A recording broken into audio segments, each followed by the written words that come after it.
that what So I'm doing? Is that what we're doing? I mean, if you look at the picture, that's what you can do if you want. I don't even own a camera. How do you not own a camera? For what More purpose would I importantly, need a why is webcam? your chair a tiger? Why That's isn't not. yours? He's a goddamn Tiger King, baby. First of all, that's Iron Man. Well, Ben, have you ever ironed a shirt in your life?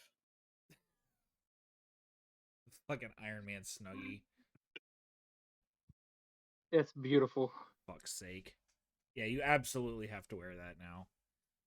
He's living that snug life. It sounds like you're just jealous that you're about that life.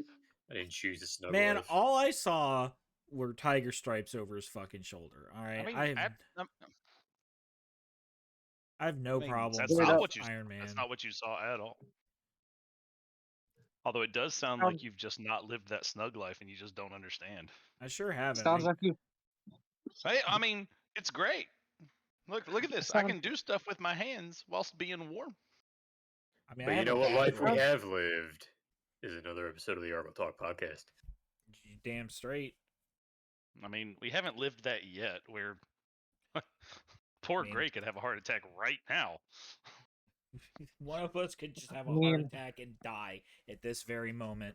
Gravity could win right now. Jesus, I'm so excited for Argel Talk. I haven't been able to feel my left arm in 3 days. The anticipation is killing me. Literally. So earlier today, Gray came by to pick up some stuff I had made for him, and he had those god awful sunglasses on that are abhorrent to my eyes, and I told him that, like, you need to stop it, man. You're tempting fate. Like, the only people that wear those always get their comeuppance. Like, it's all of the bad guys in those '80s movies that have to race down the hill or the mountain slopes, in skiing. Like, the bad guys always wear those glasses, and Macho Man Randy Savage, and we know what happened to him. Womp womp. The good guy never wears them. Ooh, brother. I don't know, Macho. I thought the Macho Man was a face. For a while at least, yeah. Yeah, I mean, he face planted. I know that. Into a tree or something. Rip. Didn't he pull a Sonny Bono? Isn't that how he died? Yeah, see? What did I tell you? Like, the bad guy that's skiing down a mountain always wears those glasses.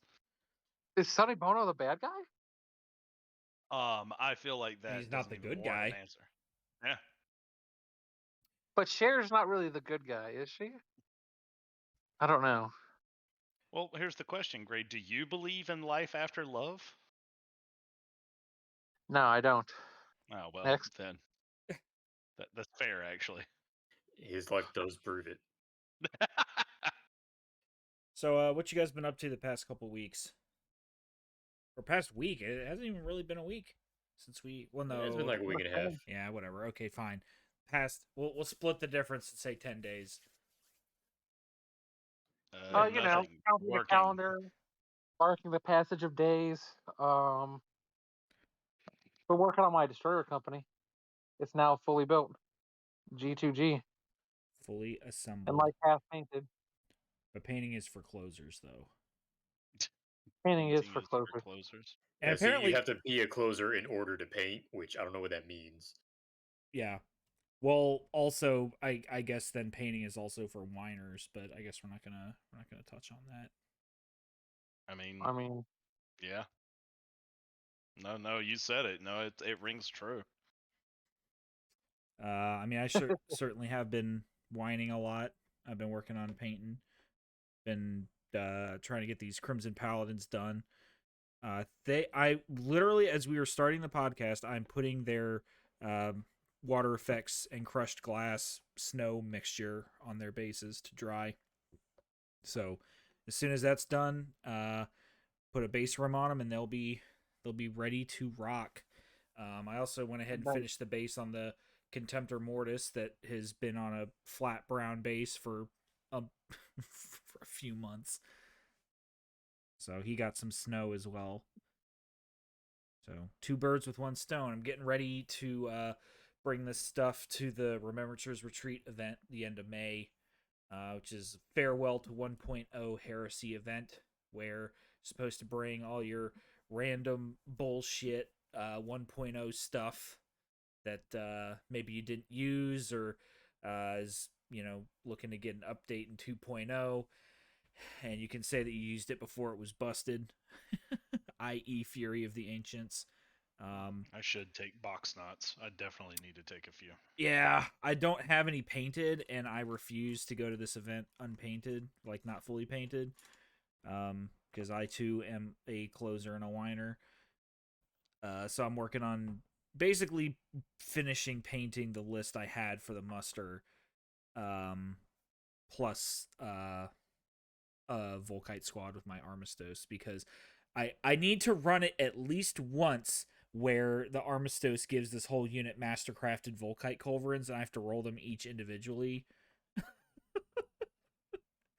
Because in 2.0, he just is a character to go in there and is like a Cognis Signum augury scanner battery. I guess gives him a better leadership and some ablative wounds. I don't know, but in 1.0 he gives them mastercrafted, so I won't have to roll them individually anymore. So I gotta play the unit, so I have to do that at least once. Like I read the the description of that event, and at no point did it say make sure to bring a list that's not fun for your opponent. I don't remember seeing that, but you do you, but I mean, it said bring dog water, and I'm pretty sure having to roll 10 Volkite culverins individually is pretty dog piss.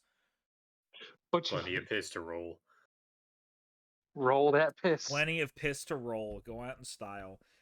So I got to finish up painting a couple more Assault Marines, the Flamer squad, and the Recon squad, and then just touch up whatever I have time to touch up before then. I am going to live the meme. I'm going to bring the Fire Raptor. He's going to fly in 1.0 one more time. Nice. As well as run a Contemptor Mortis for the last time, I guess. the last time, why would it be the last time? Well, because there isn't a Contemptor Mortis in 2.0, at least not that we're aware of. I mean, Yeah, there is. It's just built into the regular Mortis. Okay, well, Or the regular Dread. I can't give it Skyfire. Yeah, you can. I You didn't think so. I but believe you can totally buy a helical targeting array. maybe. I'm gonna double check that, but you can definitely give them two. You can definitely give them two ranged weapons. Oh and yeah, no. That's a Mortis. We're sure. Well, okay, I can. Okay, so I can run it as a Contemptor Mortis. It just won't be called that.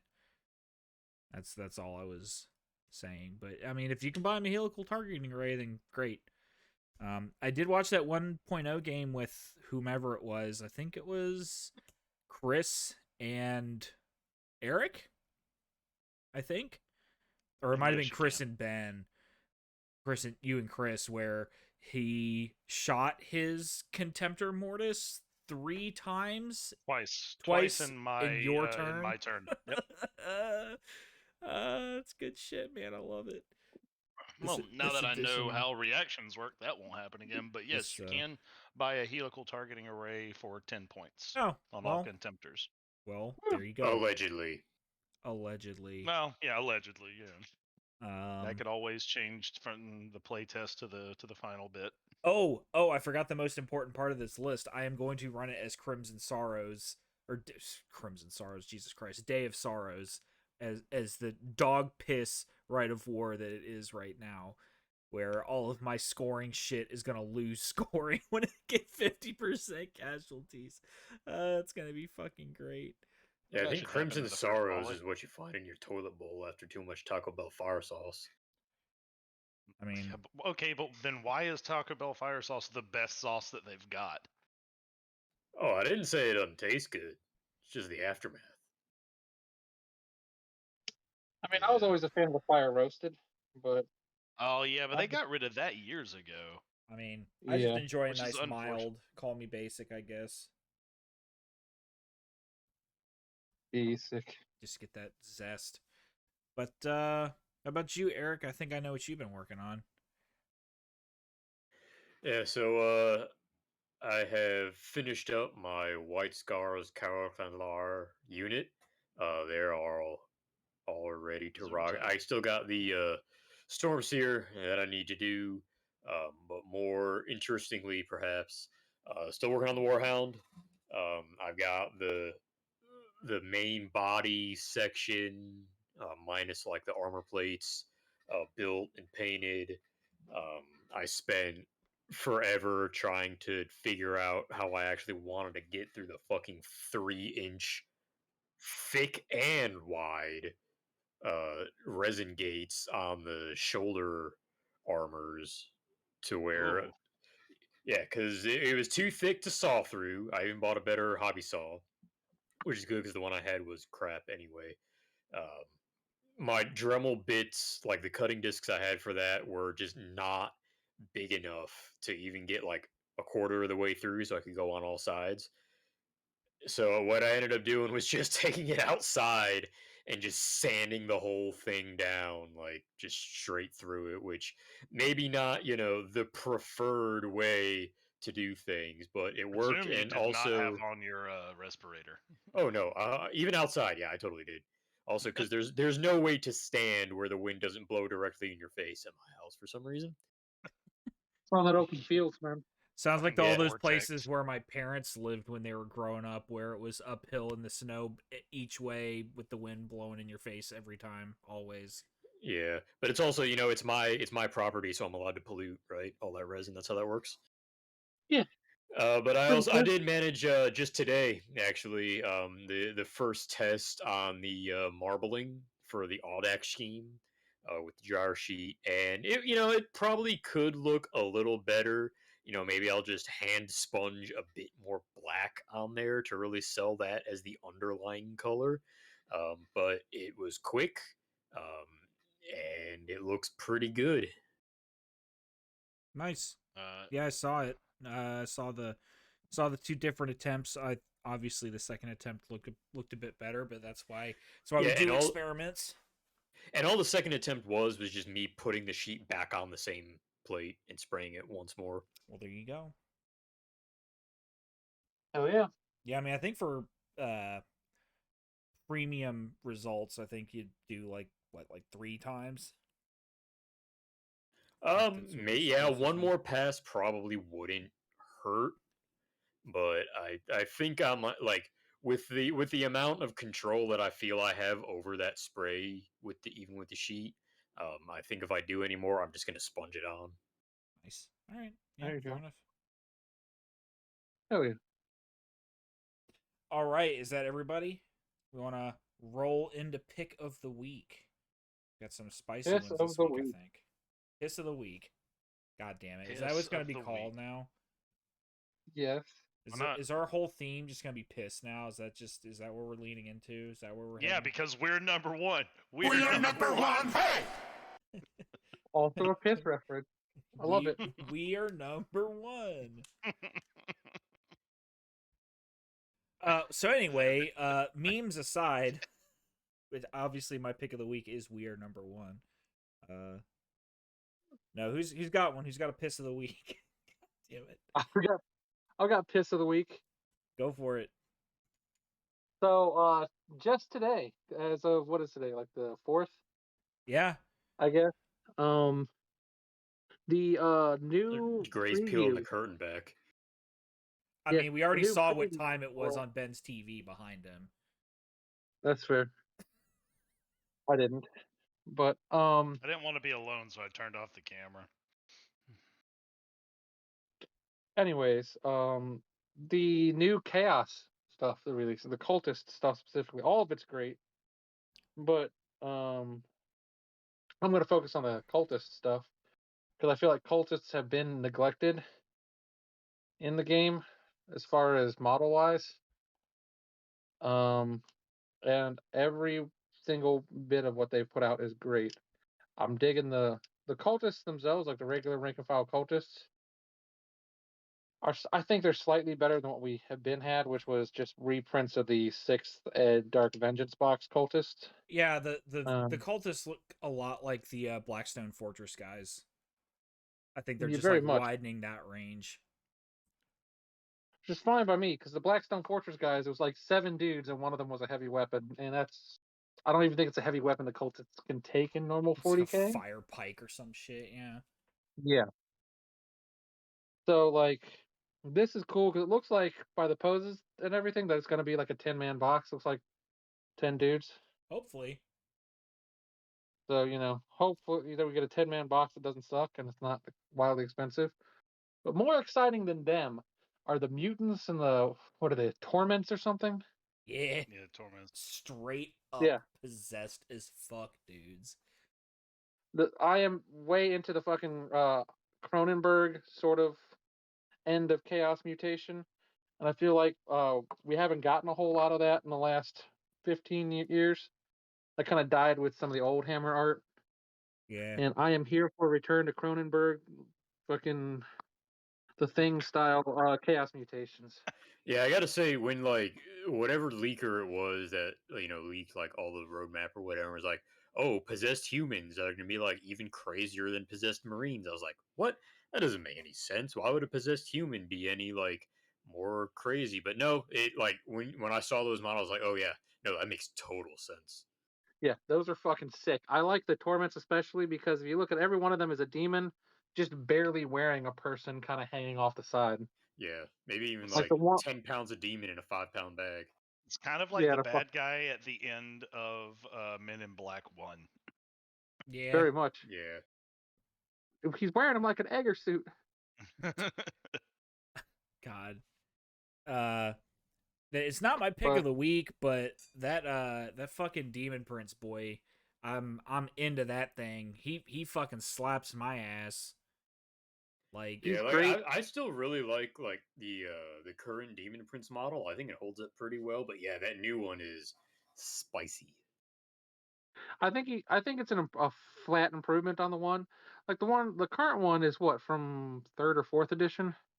Something like that. I mean, I think it's pretty much It's the not same bad. as the metal No, one, just in plastic. yeah, I was about to say the new one is, and it came out with more options, and it was either late 5th or maybe 6th edition, but it was based The scope's strongly. more the same. Yeah, it was Yeah. based strongly in on the previous pewter model. yeah. As Yeah. much as I like the other, like the AOS I also like that they're splitting it. It's not just like the same kit. I like that they're splitting it up into a bespoke Age of Sigmar Demon Prince and a bespoke 40k Demon Prince. I like them both. I Yeah. definitely like the 40k one more than Jared Leto face though. Yeah, Yeah. I'll give you that. Good old Jeff the Killer. Yeah. I think what I really like about it, and it's a small thing, but it's big, is that you have Chaos God specific heads, Yeah. which I don't think we really had. Because there's never No. been like a really good demon prince to use for Zinch or for Slanesh. They've always been kind of ornate looking, and then you paint them blue or purple, or it's the Nurgle ones that have been out since forever. Which I think the alternate heads look kind of derpy, but I mean, to each their own. It at least gives it's a nod in the right direction, and who knows what else might be in the kit. Maybe the kit will have other things like weapon options that are god specific Yeah. or something else to spice it up. But it's a step in the right direction. But yeah, that Demon Prince claps my ass, man. Claps my cheeks and calls me Sally. Because, fuck. I was telling someone the other day, I was like, that was like talking about the cover of the new Chaos Codex. I'm like, you know what? I'm really glad that you're excited for it, and I hope that you enjoy their incredibly good rules for the 2 weeks that they're fantastic before they get, FAQ'd into oblivion. Because they're not allowed to be better than Space Marines. Well, just nothing's allowed to be good for long before it just gets fuckered. I mean, that's how balance works, right? Well, you would think that the balance would have come before the printing. That's kind of everyone's rub with it. Which, Nah. which, catch this. I don't know if you saw this. This is an interesting development, it looks like from one of the I guess the new chapter approved that's coming out, that eventually the plan is that points values will no longer be put in codices, that it's all going to be through the app. It's a bold strategy, Cotton. We'll see how it pans out for him. Yeah, that's kind of where I'm at. Like, I've been wanting something like that for a while, but the problem is that the app, as I've experienced it, kind of fucking sucks. Yeah. Like, I really I like don't. that they added the. I really like that they added the whole, buy the codex, you get the codex in the app. Like, I'm fine with that. That's great. But the implementation of the app itself, like, just not good. Dog shit. I tell Oh you what man. was good was the Age of Sigmar app. The old one was good. Yeah, exactly. The first Age of Sigmar app was phenomenal, and I really enjoyed it. It actually helped me want to buy some things, but Yeah. then they decided to make a new one in line with the new 40K one, and they're like, "Why? Why did you do this? Why did you actively make it worse?" Yeah. But like that's just an interesting aside. Like, as we were talking about the new chaos stuff, like, well, looks like they're gonna make some pretty big changes moving forward. I hope they capitalize on it. I hope they turn it into something that works really well for them. Yeah, I saw also Corn is getting their own World Eaters are getting their own codex. Oh, was that Yeah, confirmed? Yeah. Yeah, that's confirmed. They're getting their own codex. Nice. that's an So interesting one, considering that like you were saying earlier, that the Emperor's Children weren't. yeah, they're not.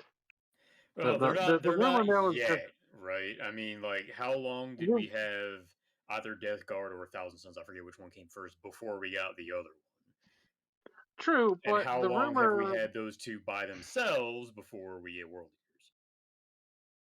yeah, but it also probably means that we will not get an Emperor's Children codex in this edition. Who knows how Yeah, much Because longer this probably edition not. has? I mean, that too. yeah, that's true. Like, Because eighth and the ninth Corn both have codex was fizzled. yeah, I remember when 8th was supposed to be the living edition and where they could just make changes inside of it. Yeah. you're gonna get us canceled. But anyway, who else has got a pick of the week? Yeah, I've got a fun one. So a little quick piece of background on how I kind of came across this and what led it to, because this is actually a couple of years old at this point. So I like my Night Lords. They're my new hotness for now. And one of the things I really like about them is the lightning. And I was driving home during an electrical storm several weeks ago by this point. Is this And another it was Ligma one of joke? those. No, this one is not. It could be. You'll just have to stay tuned. Um, no, but it was one of those, like, it was just an electrical storm, right? It wasn't raining, but there was, boy howdy was there lightning, and it was that hot summer lightning, like That purple. ultraviolet color, yeah, purple. So I was like, man, that is sick nasty, and I would love to do something like that. So I'd ask Jake, I was like, what kind of would I want to do in order to, do something like this? And he pointed me to my pick of the week. It's a video from Cujo Painting from December 13th, 2019 on painting Night Lord's Pink Lightning.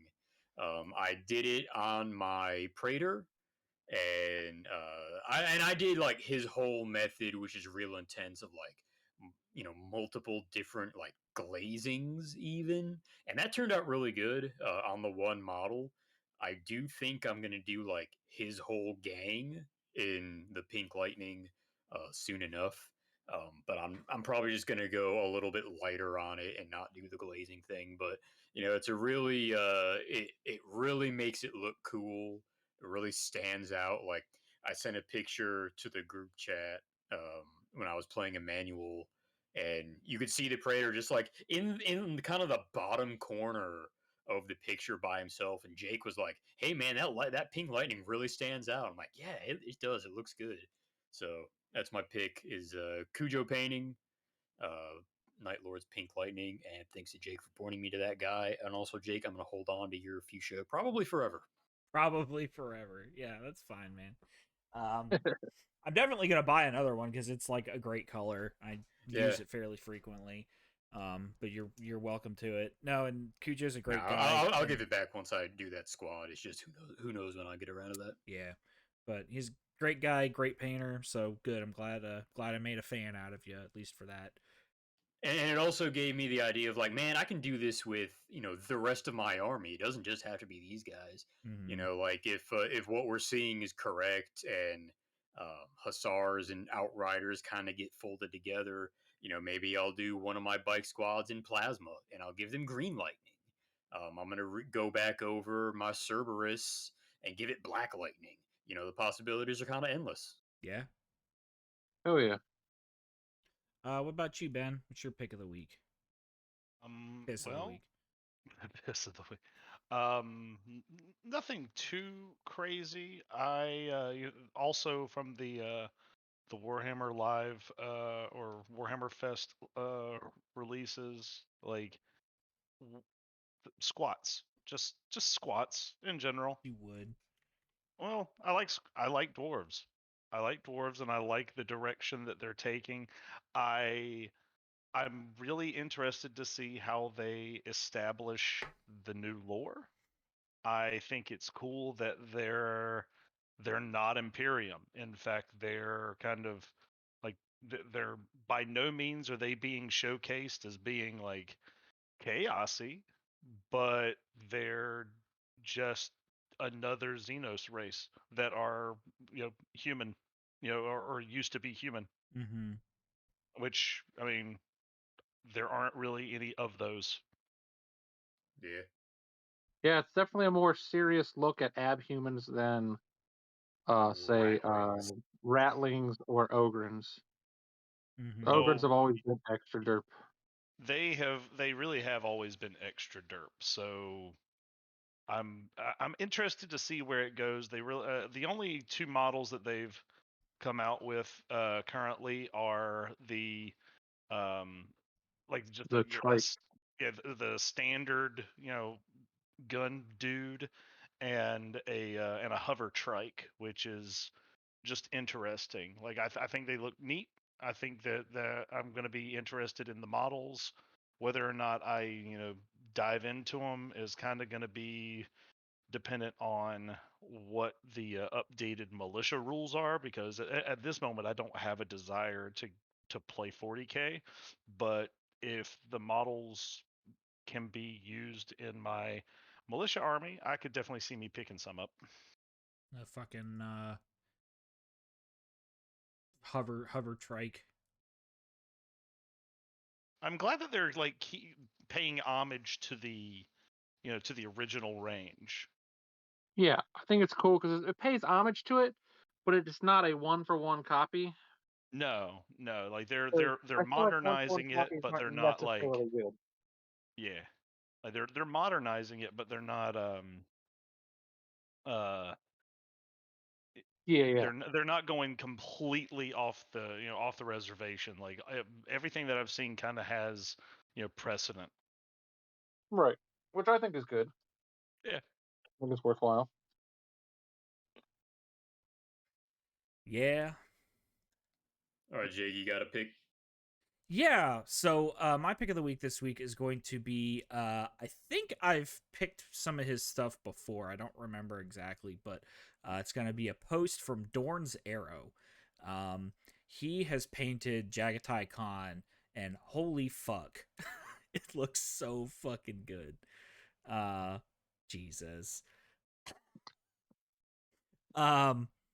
It's we've seen a lot of great people, great painters paint the Khan, and I love them all. They all look amazing, but I think this one's probably my favorite for a couple of reasons. Number one, he's got two display bases. One of them he has added a jet bike to the back of, so it's kind of just like hovering behind him. So that's his like count as like, Jagatai on bike model. And then just the same base again. So he's basically painted the exact same base twice, just with and without bike. And then his metal work is always as fucking phenomenal. And then lastly, the con has some like tassels and like horsehair ornament. Nipple tassels. Basically, yeah. I mean, That you wish anyway. yeah, I mean you don't know they're not. Chris has painted them green, like a jade green, and it ties into the green on the Death Guard on his base that he's just cut the shit out of. And it's just like some really nice visual coherency there. Not to mention the fact that, I mean, like, fuck, this dead Death Guard on the base looks better than anything I've ever fucking done. Like, I would kill to have a Death Guard army that looked like that. So, that's my pick of the week. So kill him and take it. Kill him and take Like, you can do that. I need to ask him, like, why he painted the con. I don't know if it's, like, for commission or what, because I didn't think he played White Scars. Maybe that's his 2.0 army. I don't know. But, maybe it's just a cool as fuck model. yeah, that too. I'm pretty That's fucking why, big. Yeah, that's why, like, Mike doesn't play White Scars, but he asked me if he could paint my con. I wasn't going to buy him until he said that, so I was like, yeah, sure, man. Yeah. Product placement by Taco Bell. I mean, I was just doing beer product placement and trying not to have it on camera. God, we need some fucking sponsors. Please sponsor us. Please sponsor us. We're so broke. I was thinking about this. We should have Argel Talk brand. Well, not branded, but Underwear? possibly. I was thinking more of dice trays that are just like white porcelain urinals, so you can literally roll piss. Nice. Shape nice. shape them like the old like 50s era bedpans. I just was thinking just like they a still straight make those, ceramic right? white urinal, just like a dice tray. Gray's trying to, like, the trough at the football stadium. But no, Gray's trying to pretend like he hasn't used one of those every night for the past 10 years by saying that they're from the 50s. Everyone knows the proper etiquette nowadays is to put it back in the Mountain Dew bottle you got it from. I just have this thought of Gray's wife, like, no, you can't use our shared bathroom. This is what you get. You get to go outside with the dog. The dog gets to use the bathroom. I don't. But yeah, so Chris's con is my pick of the week this week. Oh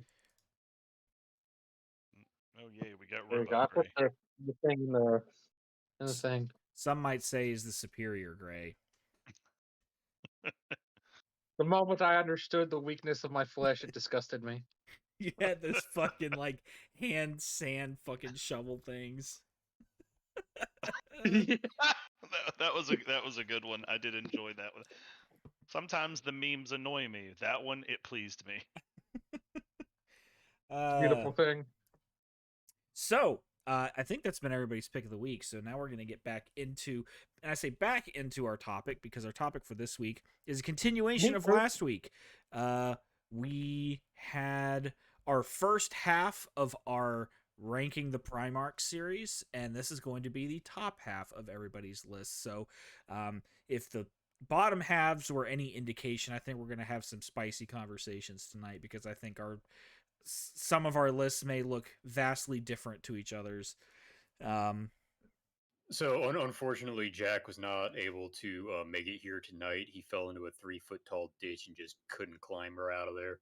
Yeah, just too many. I'm about to say, I'm fairly certain she has a Her name. poor little But leg. go ahead. Just kicking in the bottom of the hole like this. God damn it. Yeah, so does anybody want to kick us off with their bottom of Number the 9, top right? half? Number 9. So I'll say this before I do mine. So the way I had actually organized these when I first did them is that I did a bottom, a middle, and a top third, and each one kind of in those thirds were, more or less interchangeable for the most part. So this is interesting because it's kind of like right like not in the middle, but the upper half, the bottom of the upper half is kind of like the top part of the middle third. But yeah, so it's a little weird. Whatever you say, but man. the way we ended up doing it. But my number 9 is the Lion. He's not the worst Primarch for sure, but he just straight up abandons Caliban and half of his legion. He punches that dude's head off for disagreeing with him.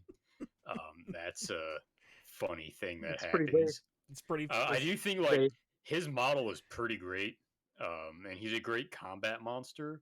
The thing is, like, he's supposed to be, the. Anyway, so the Lion's supposed to be like this great general who, in a lot of people's eyes, he could have been in the running for War Master, and he's has all the strategic brilliance, and is the Lord High Marshal or whatever for Imperium Secundus, but his rules don't really reflect that.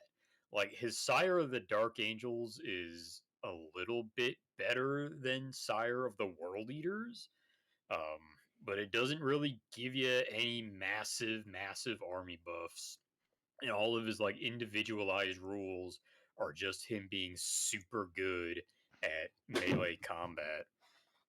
And also, like, on the character side, he has an inability to relate to others and understand emotions that may in certain contexts have certain labels attached to it. Like when Russ realizes they're fighting over something stupid and just starts laughing, the Lion just sucker punches him. And I think it's, after the siege ends, Russ is like, will it make you feel better to stab me? And the Lion just does it, like, not getting the point. Yeah, I mean, definite sociopath energy for sure. Also, he also has a salvo gun, which I think is really funny because the Primarchs do not have Relentless. Rip. Lol. Which is also a thing I laughed at Dorn for. Yeah. There's a lot to laugh at Dorn for. There's a lot on the table.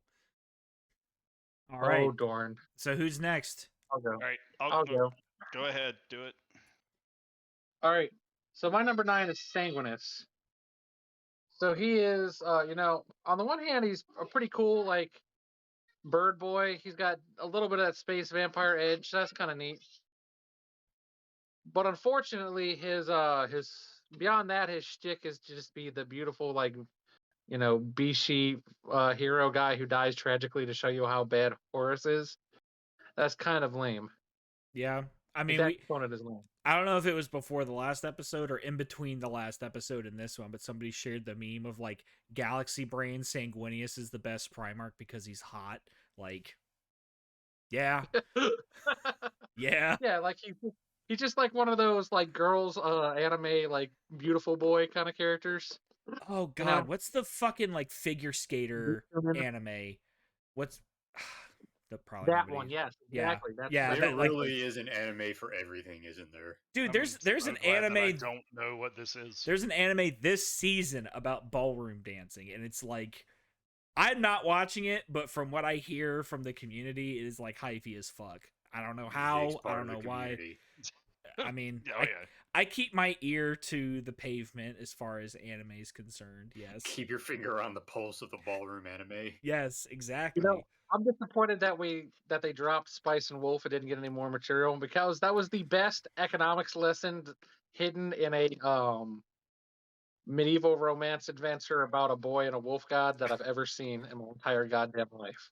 Because they would just stop whole episodes and have like high tension fucking economic battles in the middle of the thing. Oh yeah, there's lots like that. Devaluing currency and shit. There's probably two anime a season now about like kingdom management, like isekai type shit. So like, what is this Clash of Clans anime edition? I mean, kinda. No, but this was cool because it was just like the main character is just some schmuck who sells crap out of the back of a cart.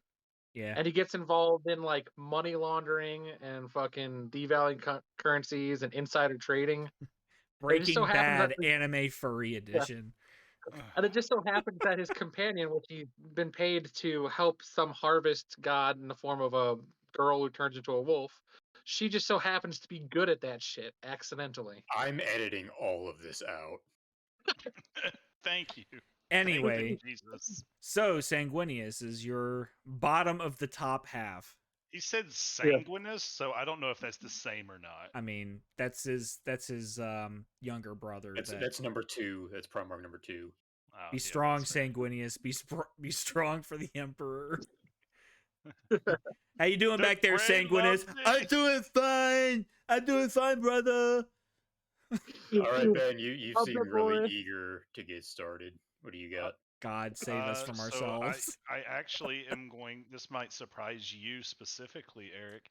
I'm gonna say Conrad Kurz.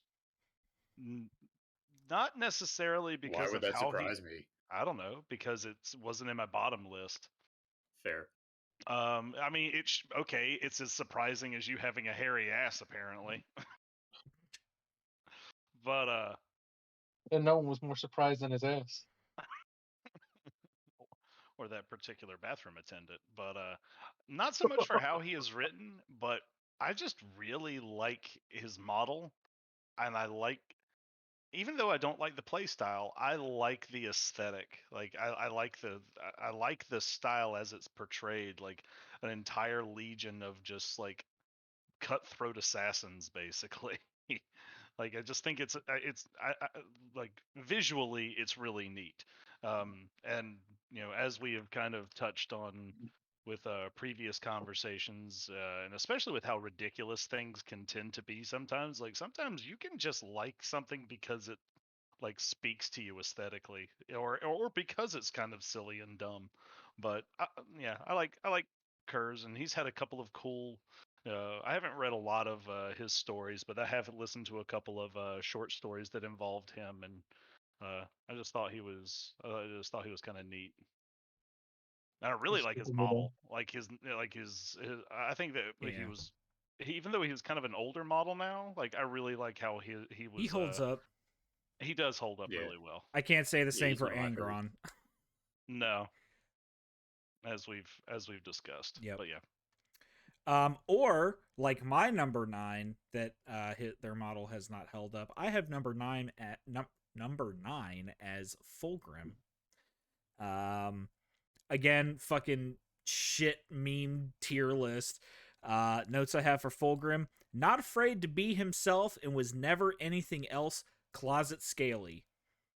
Because Facts. he goes fucking demon mode and just goes immediately for the fucking snake ussy, man. Like, immediately. No hesitation. Multiple arms. Snake body. Like, based. I mean, you could call it a snake hussy. I feel like there's a missed opportunity to call it a herpetussy. Herpetussy. Yeah, okay, fair actually, enough. I think that the proper term is cloaca. Cloacussy.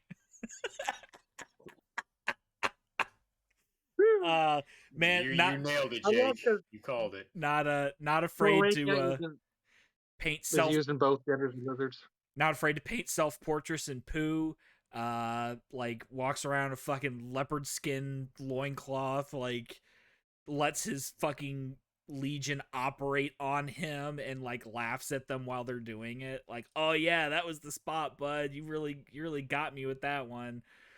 Like, he's just fucking great, man. He's just like just a fucking clown, and I love it. He's hedonism bot. Fulgrim's Yeah, great. kind of. Yeah.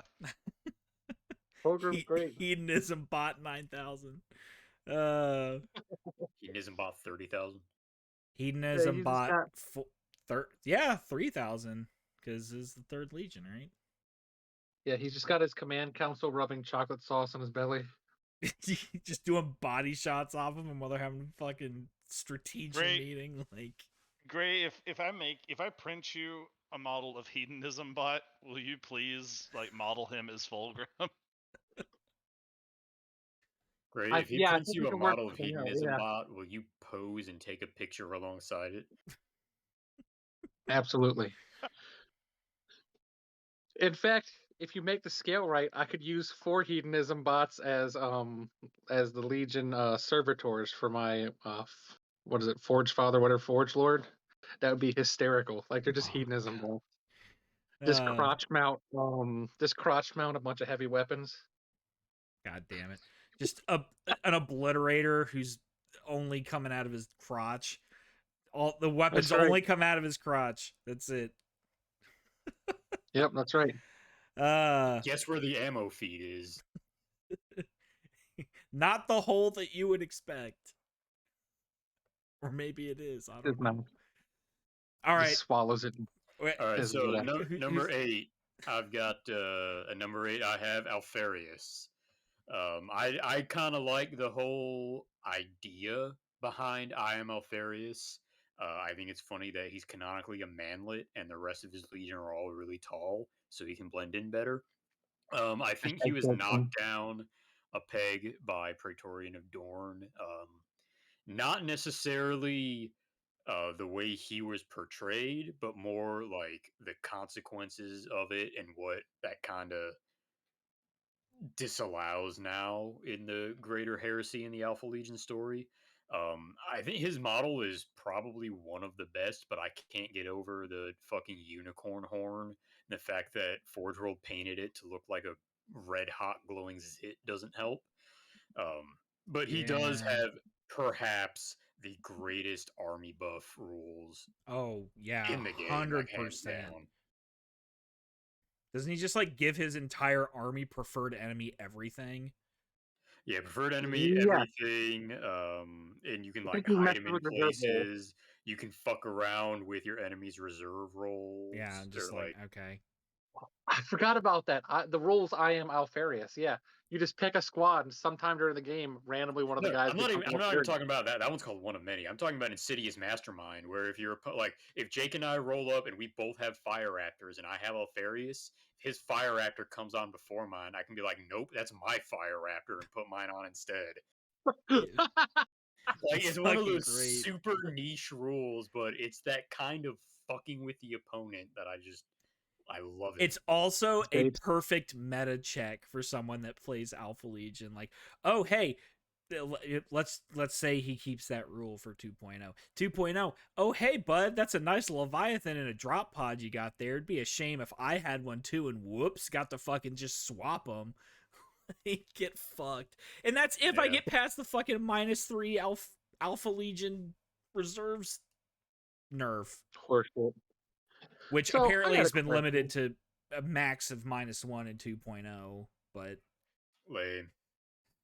I have a question about Alfarius. The one missing rule. Why is it not allowed? Why doesn't he have an exception to the you can't have the same Primarch on 2 sides of the table rule? I feel like he needs that. Is there a rule that says you can't have them on two? Oh, you mean that he's traitor only? No. What just I'm like the saying is, unique currently, as rule. the rules sit, if say Ben and I both rock a Space Wolves army, only one of us can actually bring Lehman Russ. Is That's that in the written game. somewhere? I was about to say, These is are that the rules. written? I don't I recall think that it's in the being Primarch rules that you can't have multiples of them I think in the that game, means like like period. in I don't your know. I army. would have to look. Yeah. It's probably like Hold you on. can't have like Fulgrim and Ferris on your side. I don't know. Ben's getting his book. Yeah. Yep.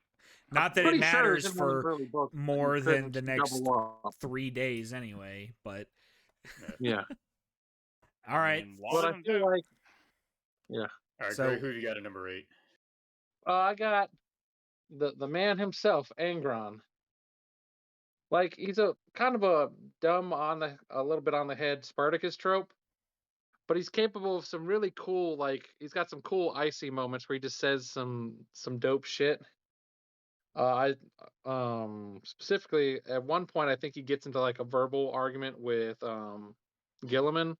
It's like, well, yeah, it's cool. It's perfectly easy to be, perfect Gilliman when you grow up in a world and everything doesn't suck. I think Gilliman's looking down on him, and he's like, yeah, you would suck too if they put holes in your head and made you fight for a living. Which is kind of some neat self-reflection there, which Instead of most of the time fucking sending you to college on a fucking trust fund. Fucking Gilliman. exactly. Like Gilliman, so Agron just says Gilliman is him with a loving family and 2 parents in the home, which I think is a level of self-awareness that the Primarchs lack in most literature. Like, oh, I'm a big fucking demigod, and that's about as deep as their self-reflection gets. Yeah, like oftentimes. Corvus Corax has a fucking like martyr complex about like, oh, I fucking grew up on Deliverance and it fucking sucked and I liberated the planet. Like, okay, dude, like Wow, I had to use nukes. I don't think that's even remotely close to fucking New Syria or whatever the fuck it is. Yeah, that's it. Yeah. Plus, what is it? Angron is prone to some pretty dope super violence, right behind saying some icy shit. I Like, mean, I believe at Istvan, he like deplanes at Istvan, and the first words of it, he just looks around, takes a big sniff of all the fire and doom, and goes, "It is good," and then goes kills some things. He says it is well done, which is even better. Yeah. And let's not forget the fact that he fucking squatted a warhound. Yeah. Yes. He does not skip leg day. No, he does not. All right, Nice. Ben, what do you got for number 8? All right, number 8, I have Sanguinius. Again, primarily because I like his aesthetic. Dope ass model. I mean, seriously, just one of the most Saint Michael stabbing a fucking demon in the face with a spear. It's fucking like cool. one of the shit. most dynamic. Well, hell, one of the most dynamic models that they fucking have. But and like that one where he's breaking like killing or kicking Cabanda's ass or whatever the demon is that is on that base. I don't think it's Cabana. I think it's just unnamed demon. Yeah, just some demon. Yeah. Yeah, but still, that's a sweet base. Like rules are pretty decent. I don't remember them exactly, but they're pretty fucking good. Like as far as like beat stick Primarchs go, he's kind of a fucking cruise missile. Like, yeah, he is, but also he's good also because he was one of the later Primarchs to come out, and true, they are just absolutely they're all true, pretty fucking good.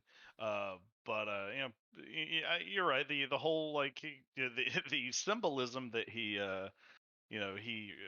is supposed to showcase is maybe a little too ham-fisted at times, but he still kind of gets to play the shiny good guy part, but then shows off that whole I guess that human flaw of wanting to lie and hide his defects from the emperor. It makes some interesting conversation, especially when it comes to like the lost legions, like when oh gosh, I don't remember what Primarch it was that Sanguinius was talking to.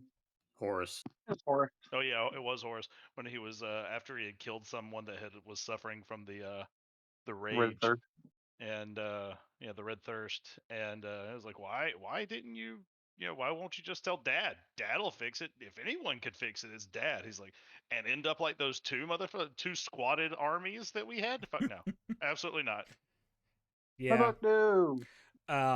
His speaking of like being like an inspiring presence, and like, I mean, we're doing the Siege of Terra books right now, and apparently this next book is going to be Sanguinius single-handedly holding the fucking Eternity Gate, so that's going to be fucking lit as hell. But as far as his army buff goes, Sire of the Blood Angels isn't bad. He can take his army can take Dawnbreakers as troops, which is fucking insane, and then all of his jump infantry can use their jetpacks in both phases, so they can move 12 inches and then also have a 12-inch rerollable charge in Hammer of Wrath. That's pretty neat. Jesus Christ. Yeah. I think he I like on Great Wings, I think might be he can deep strike. I don't remember if it's like Horus and he can just do it whenever the fuck he wants. I think that is what it is. But I think think without scatter, right? Yeah, I think he doesn't scatter. Yeah, Him and his unit don't scatter, which is okay. Great. But yeah, also Gray, I missed it. Having Sanguinius as number 9 to match his Legion number. Nice touch. Based. See? Was that on purpose or was it accidental? As it so Either happens, way, my dude. entire list is It's just just chronological every Primarch order. in their chronological. That'd be pretty All right, great. Jake, who you got for number 8? Yeah, so number 8, speaking of based, I have the Lion as number 8. As mentioned previously, punched his own dude's head off, which is fucking hilarious. Thinks he's the smartest one in the room, so he's obviously the dumbest. Anyone that thinks they're the smartest person in the room is an idiot. I don't know. He's aight. Okay, but there is categorically a smartest person in a room. Yeah, but if you think it's you, then you lack humility and wisdom. But those are Hey, not wisdom and intelligence. intelligence are 2 different stats, buddy. Yeah, exactly. Like, this is why we don't invite Yeah. you to play D&D. Clerics versus wizards. I have literally never played Dungeons and Dragons in my entire life. Yeah, because you've never been invited. No one's gonna play it by themselves. Yeah, because his neighbor fucking burns down his house every time he tries. Yeah. Fair. More This on is that where I later. would- if you're interested. This is the shed that I would play D&D at He, if I had one. so I just have the Lion at number 8. He's one of those ones that I ranked last, and I kind of just had to throw him in somewhere. So like punching your own dude's head off in a fit of like impotent rage is pretty hilarious. Baby rage is like head gone. It's pretty funny. Oh yeah.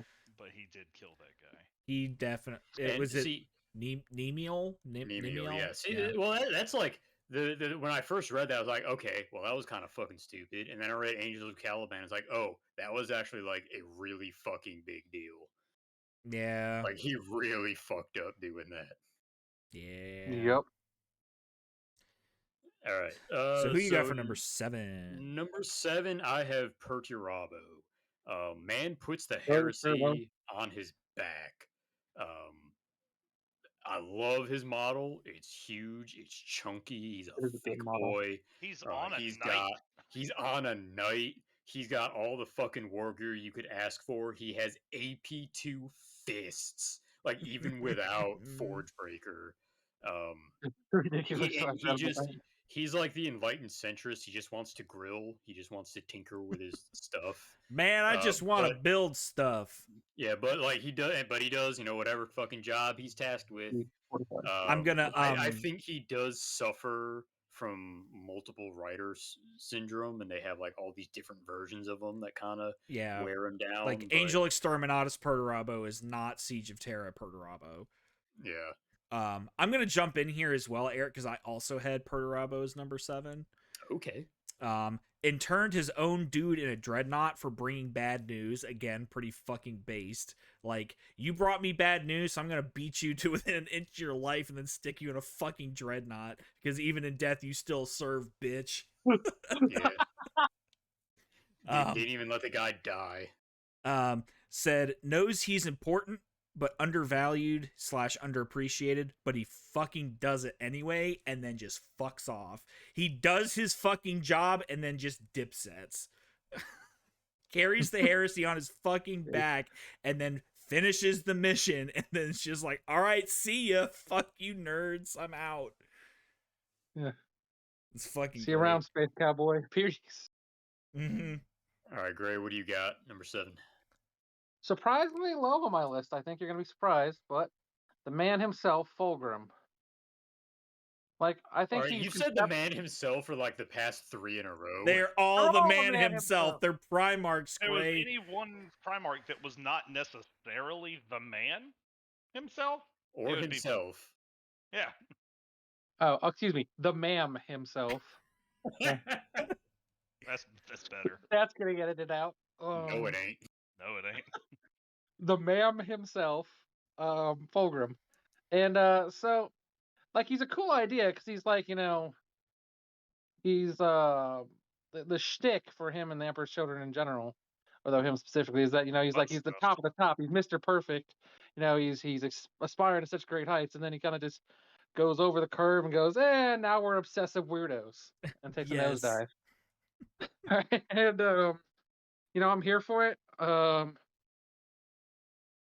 Now he sits low as he sits because his model is only good from the neck down. Does definitely have a little bit of And blow up honestly, doll like face. that's stretching it a little bit. Like I think he's kind of I rough think, all over. Yeah. I think he's not a bad model overall. Like it's kind of weird because he's very obviously was designed Bad. to sit right next to Ferris Manus. Well, When you put the that's two of what them I together, said they make sense. about them before, because I had them, back to back, and like Yeah, Ferris looks fine without Fulgrim, but Fulgrim really needs Ferris there. Yeah. yeah. Agreed. So it's problematic, but there's also like to some extent after a certain point in the heresy, he's kind of just like a comedic weirdo hero, like character. Like, oh look, here's Fulgrim doing weird shit to break the tension. Gets Okay, now fucking back to the story. wasted by a fire raptor. Yeah, you know. Uh, I think at one point they describe towards the end of the heresy, they're trying to do their planning, and rather than plan or do anything, Fulgrim just titters like a little girl the whole time and trolls the meeting, yeah. which is Lol. on brand, but still like a bit silly. Yeah. So he's definitely top half because I think he's cool as shit. 'Cause he's a Also, top Um, and a bottom. again, we haven't mentioned he did 1v1 an Avatar of Cain and just like beat it to death. Like I know he strangled that motherfucker. yeah, just like Yeah. like didn't How even you know those how things you had to strangle an breathe. avatar? I have no idea. Well, Didn't fire think those things needs breathe. oxygen, Eric. God. But does magma? Also, yes. No, it does not because it's still magma under the ground where there is no gas. okay, we're not going down this fucking rabbit hole. We're All right, Ben, number 7. I do All like right. his buddy cop with Pro Turbo though. As a last. Number 7. lol. Remember that time I tried to kill you, Lamau? Like So my 7th is Mortarion of the Death Guard. I'm Not to be actually confused with that other Mortarion. the man himself, the Mortari. the man himself, the bee's knees, as it were. The Grim Reaper. The Grim Reaper. Oh man, if there was 40, if we were able to make Warhammer like based weed products, yes, it would have to be Mortarion brand. Oh But yeah. I'm Some of actually in the those middle of Dexter listening boys. to Flight of the Eisenstein right now, so lots of Mortarion. Um, he was the second Primarch model that I purchased. Even though I have no desire, or I have had no desire to run a Death Guard army in 30K. But I liked that model when it came out. Like I thought it was cool as shit. Like big Reaper, a gigantic scythe with with chain blades on it. A hooded cowl. Like just he looked cool. Like just the grim dark grim Reaper, and I thought that was a really sweet aesthetic. I don't necessarily like how he's depicted. Well, I mean, I think he's depicted correctly in most of the, in the novels and whatnot that I've either read or listened to. It's just kind of boring too. You can only be kind of like this standoff, shadowy figure so much, and be interesting to listen to. But it is interesting. Like even though I haven't gotten too far into the novel series, I'm working my way through it. Like seeing early on his like I guess his lack of desire to really be a part of the events that started the heresy makes him a little bit more interesting. Eventually he just gives up and goes full blown demon prince, but at least to begin with he was you know not all about that life, and it made for some interesting reading. I But will say he mostly definitely has one of the more interesting like transformations, like literally and figuratively over the course of the heresy. Like Eisenstein Mortarion versus like Buried Dagger and Warhawk Mortarion are like vastly different characters. He's even got like talk about trans like the scene in Buried Dagger where he ascends is very well written. I really enjoyed that scene. I'm working my way through all the like the audiobooks. So I'll get there eventually, but like right now it's just and from the other little bits and pieces that I've read and listened to sporadically, he has been interesting. I actually don't even dislike his 40k model that much. Like I think he's a Pretty good you know model. yeah, I like it for for what it is, big old demon prince thing, or ascended Primarch, but yeah, if I was going to, he was one of my favorite models early on in the heresy and in my heresy experience. So like he's always going to be high up on the list just for aesthetics alone. Yeah. Yeah. I like it. Nice. All right, Eric, who you got for number 6? For number 6, I have Magnus the Red. I think that he is a very believable character. He is arrogant as all get out, but he's basically the second or third most powerful psyker ever. I mean, wouldn't you be? Um, I think he's like, unlike what I said earlier about, or last time, about the Emperor's Children. I think he's a very well written asshole. He believes in his cause, but he's super arrogant about it. I think he's a better Odin analog than the guy from the Viking Legion, that he gave an eye for understanding and his pact to master sorcery. His whole Raven shtick that he's got going on, but isn't like super in your face about it. Um, his rules are, yeah, they actually kind of bring him down a little bit because he's just so fucking disgusting, like right out of book 7. Yeah, And even they had to nerf they had him to and nerf Rust mode. him, mess with his points cost. I think his model's pretty great too. It does lose a couple points for no nipple horns, Agreed. but overall, Yeah. I 40k think he's Magnus really is cool. pretty great fucking model. Yeah, Yeah. that too. I've painted a 40k Magnus. It's probably one of my favorite Chaos models in 40k. So, yeah. Nice. Yeah, agreed. All right, Gray, what do you got? All right, number 6, I got Vulcan. He's pretty cool, like conceptually overall. I think he's neat. He's a little contradictory with like, he's supposed to be like him and the Salamander are supposed to be like the humanitarian kind of guys of the legions, and yet they're still fine with burning everything to death horribly. No Fire good, phosphex though. That's a step too far. That's fire good, crossing the greed, line. fire bad.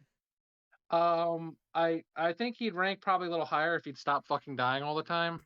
But Yeah. I do like Well, there's how a else scene. would you know that he can't die if he didn't just die all the time? I mean, in fairness, Jesus is pretty popular. So I He think, died once. yeah, but he made a big annoying show about it.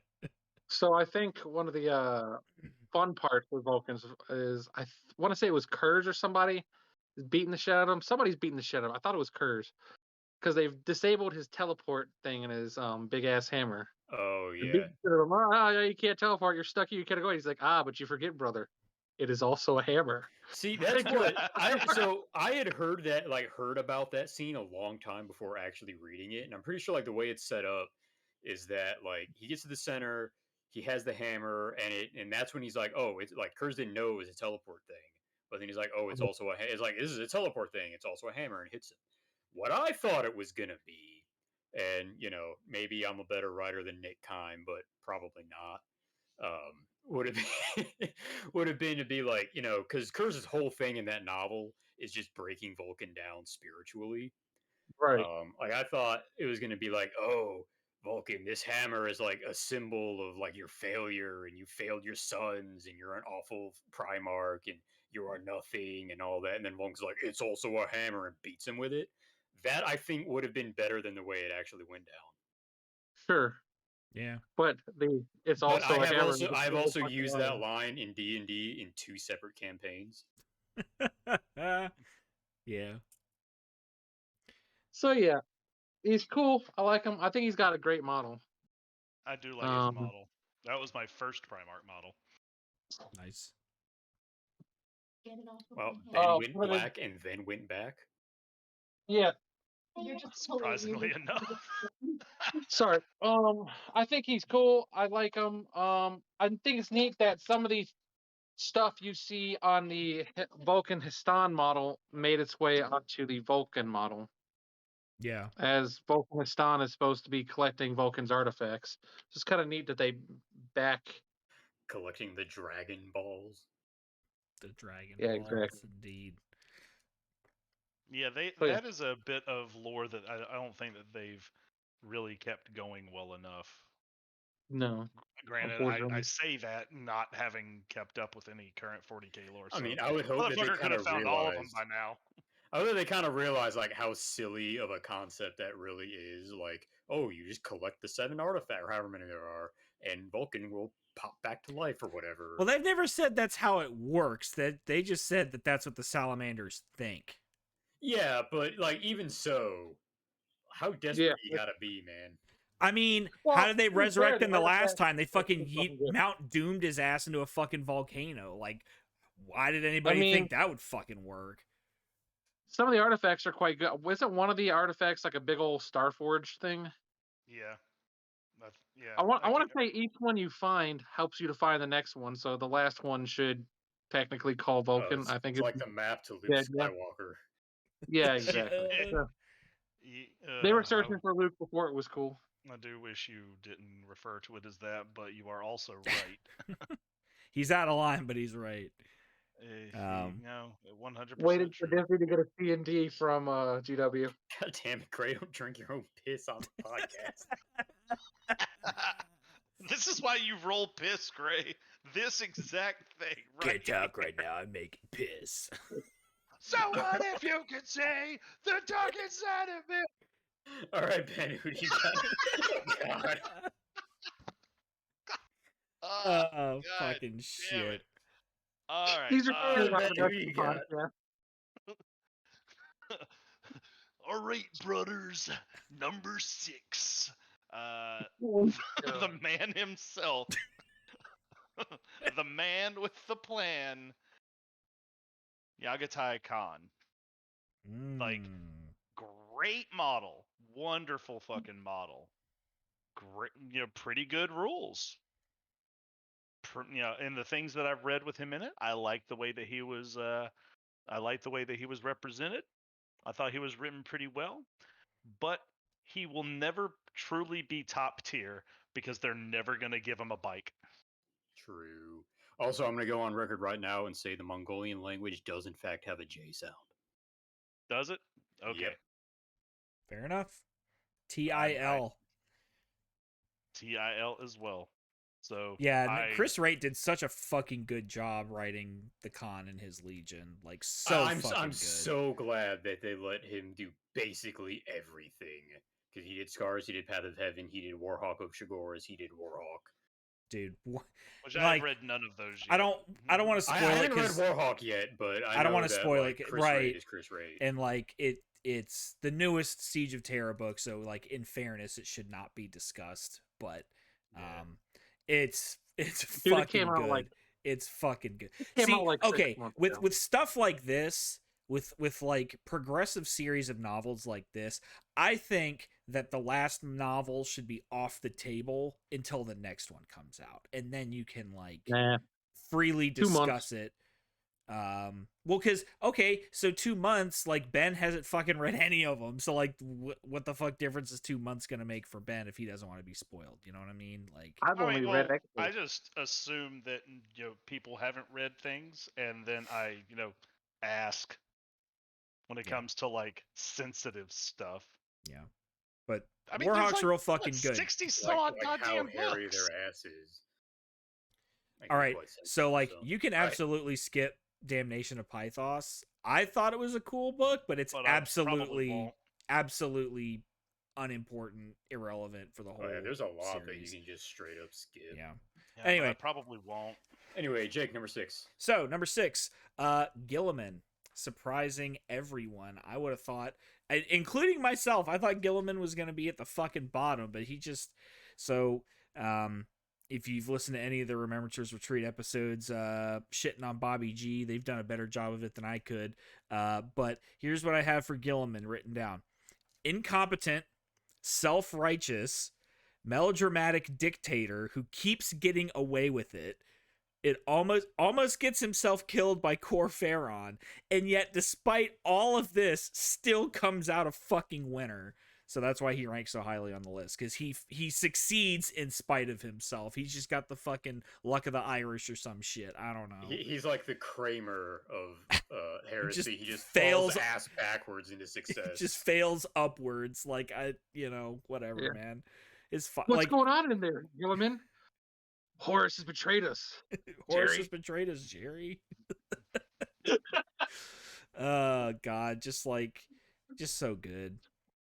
Just a pompous ass, and like I hate everything about Bobby G, but he still succeeds, and he still ends up basically being the Emperor. So like, have you read any of the Rise of the Primarch stuff, or like the Rising Storm trilogy? no, but like That I Gathering actually Storm. have. we're not read, talking so- about 40K Gilliman. We're talking about 30K Gilliman. And have you read his Primarch book? No, because You should. It's fantastic. I made this list based on brute force and ignorance, man.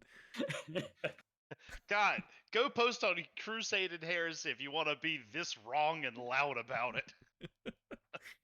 So Anywho, number 5. Cinco. Number 5, I have the man himself, God damn it. Horus Lupercal.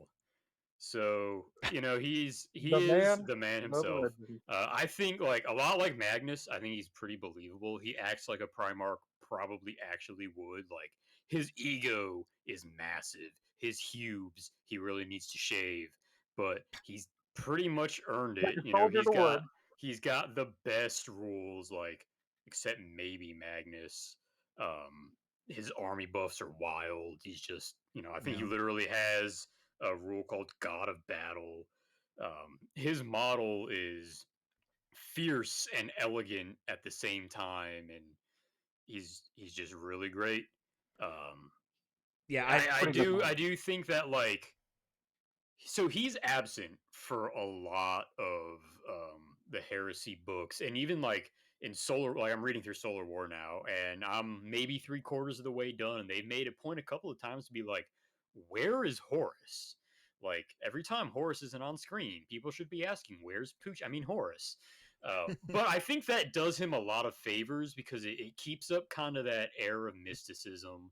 He doesn't have as many opportunities as certain other Primarchs to be spoiled by bad writing, and it kind of lets but the insights that we do get into him, like in Slaves to Darkness, are pretty good. Less is the more question with him. the question you Yes. have to ask yourself is, what the War Master doing? Yeah.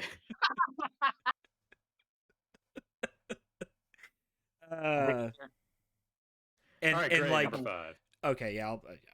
Oh no, I mean, we're good. You probably got Horus later. All right, great. All right, number 5.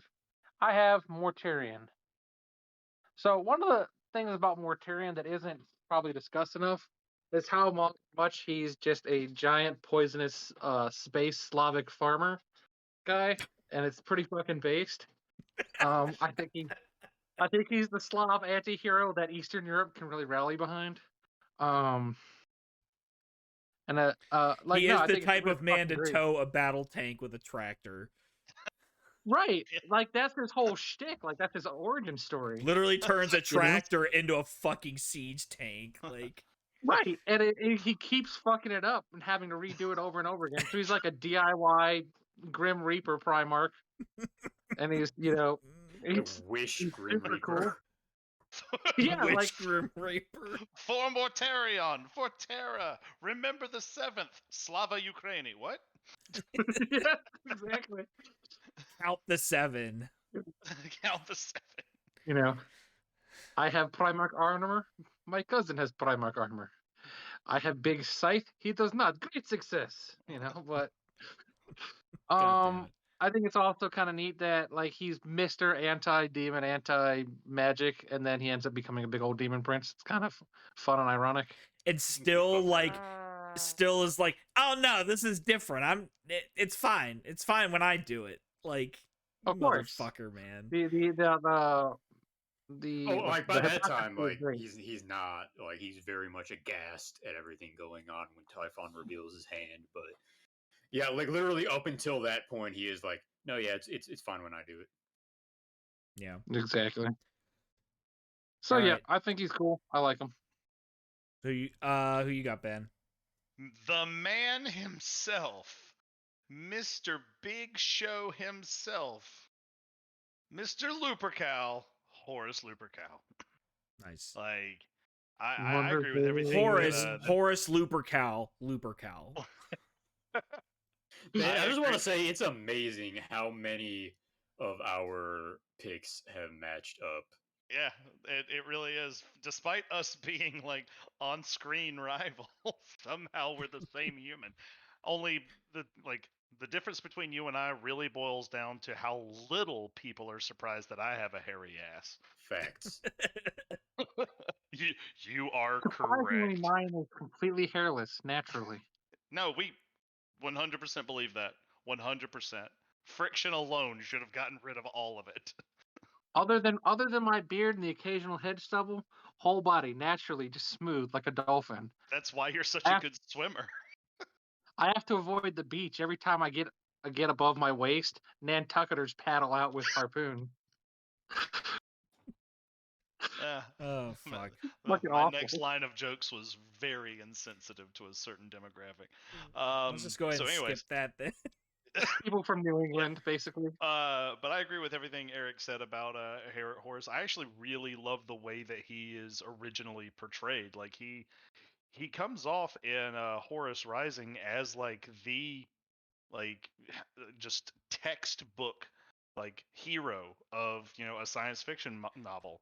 Like he just seems like that unbreakable spirit that is like that is destined to defeat the evil.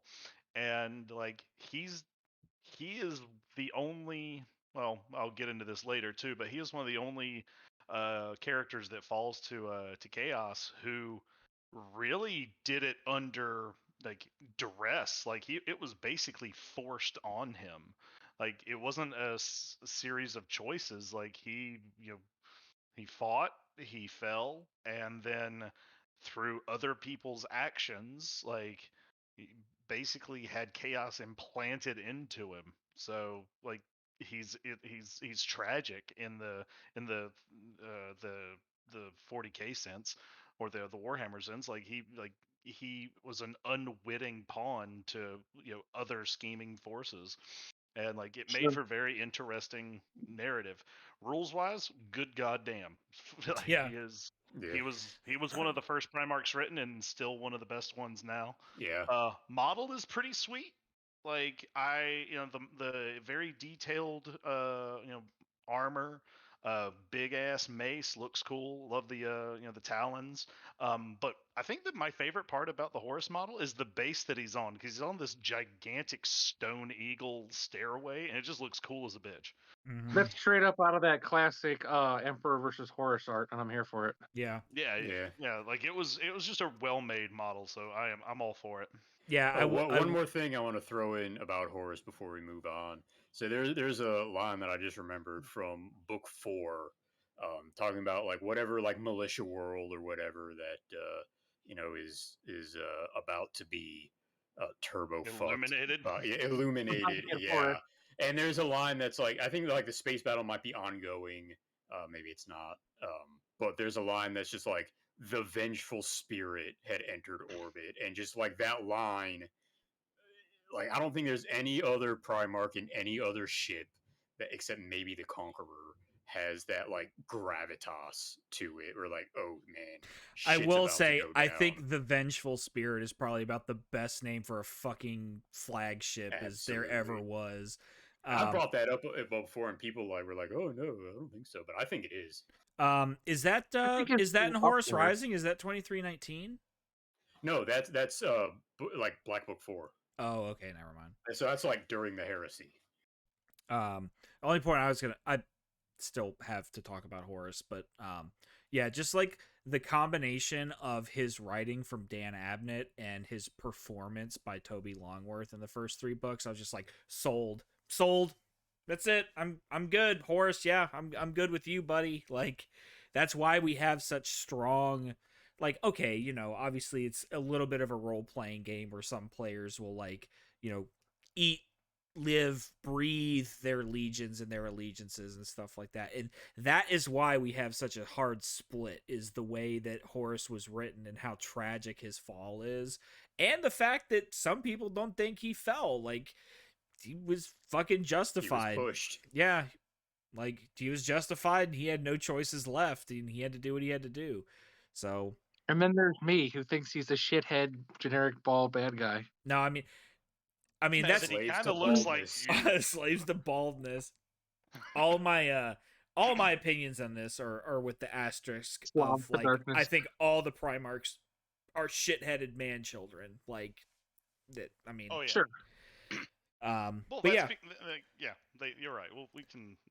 Yeah. We'll get there. So Yeah, we'll we get will. there. Yep. We will indeed get there with the man himself. My number 5, Magnus. Mangus the Rod. Mangus. The Rod. A Mangus. Oh God. Oh, Mangus God. the Rod. Have you seen the Why not? Among Us bean Magnus? It's pretty great. Mangus not. was not sus. Notes I have for Magnus are gets bullied into being evil. I think, like, again, kind of like what Ben was saying with Horus. I think Magnus kind of, okay, he fucked around with Tzeentch. That was not smart. He found out. He did Yeah, fuck around and definitely. find out. He did kind of get forced into it though. Like, he tried his best to hold off until the last minute before he truly just embraced it, but gets bullied into being evil, makes a deal with the devil, which is pretty based. And then the last note I have is literally did nothing. Like, Yeah. people like to say Magnus did nothing wrong, Magnus did everything wrong. I'm personally of the opinion that Magnus did nothing. Like, net across the heresy, Magnus did nothing. One of the other things I He think destroyed is neat, that gate. Yeah, he destroyed that gate. One of the other things I think is neat about Magnus is how, like, you talk about, like, oh, it was kind of forced upon Horus, but, like, for a lot of it, I don't know a whole lot about the different shards of Magnus, but at least a couple of them are still loyal.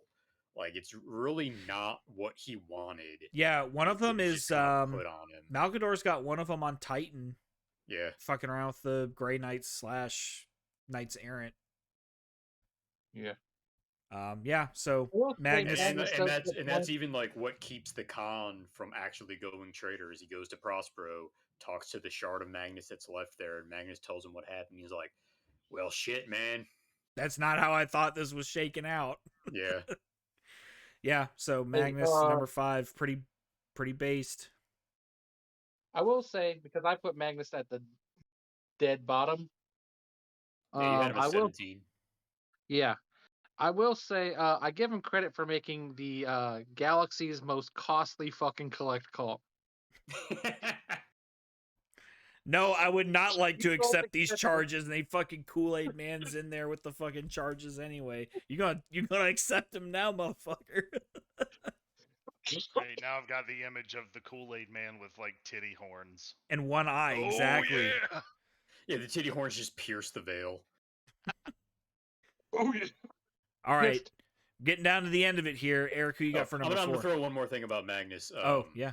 Another one of those scene was really cool. The scene where he, like, realizes what the fuck he did, and he, like, talks to Tzeentch's eyeball in the mirror. And, Yeah. like, shatters him. That was a really good scene. That's pretty cool, man.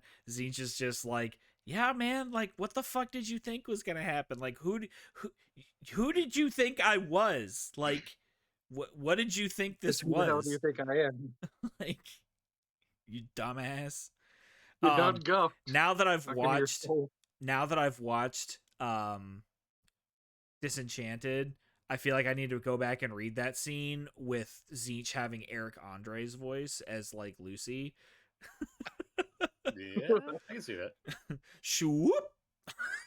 I was just watching the Eric Andre show yesterday.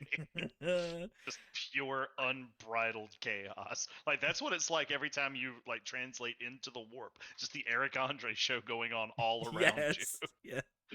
Just an adrenaline Beach is fueled Eric fever Andre. dream. Nurgle is Hannibal Buress. I've got this image of this just big fat thing on a couch. Like, that's whack. That's kind of Nurgle. Like, I mean, kind of, yeah. Cord's out there rage about something. There's fucking Nurgle. Get yourself together, man.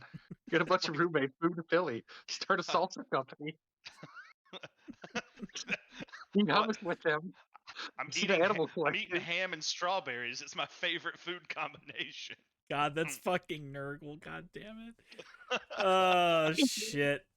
All right. Nurgle friend. Who you got for number 4, Eric? Number 4, I have Sanguinius. I think, yeah, his model is fucking amazing. If you can get the scenic base, fucking do it. Forgeable doesn't sell anymore, but that doesn't mean it's not around. I like the only flaw is his like kind of wonky legs, but that's like the easiest thing in the world to fix to make it a good landing. It's also kind of a just an angle thing.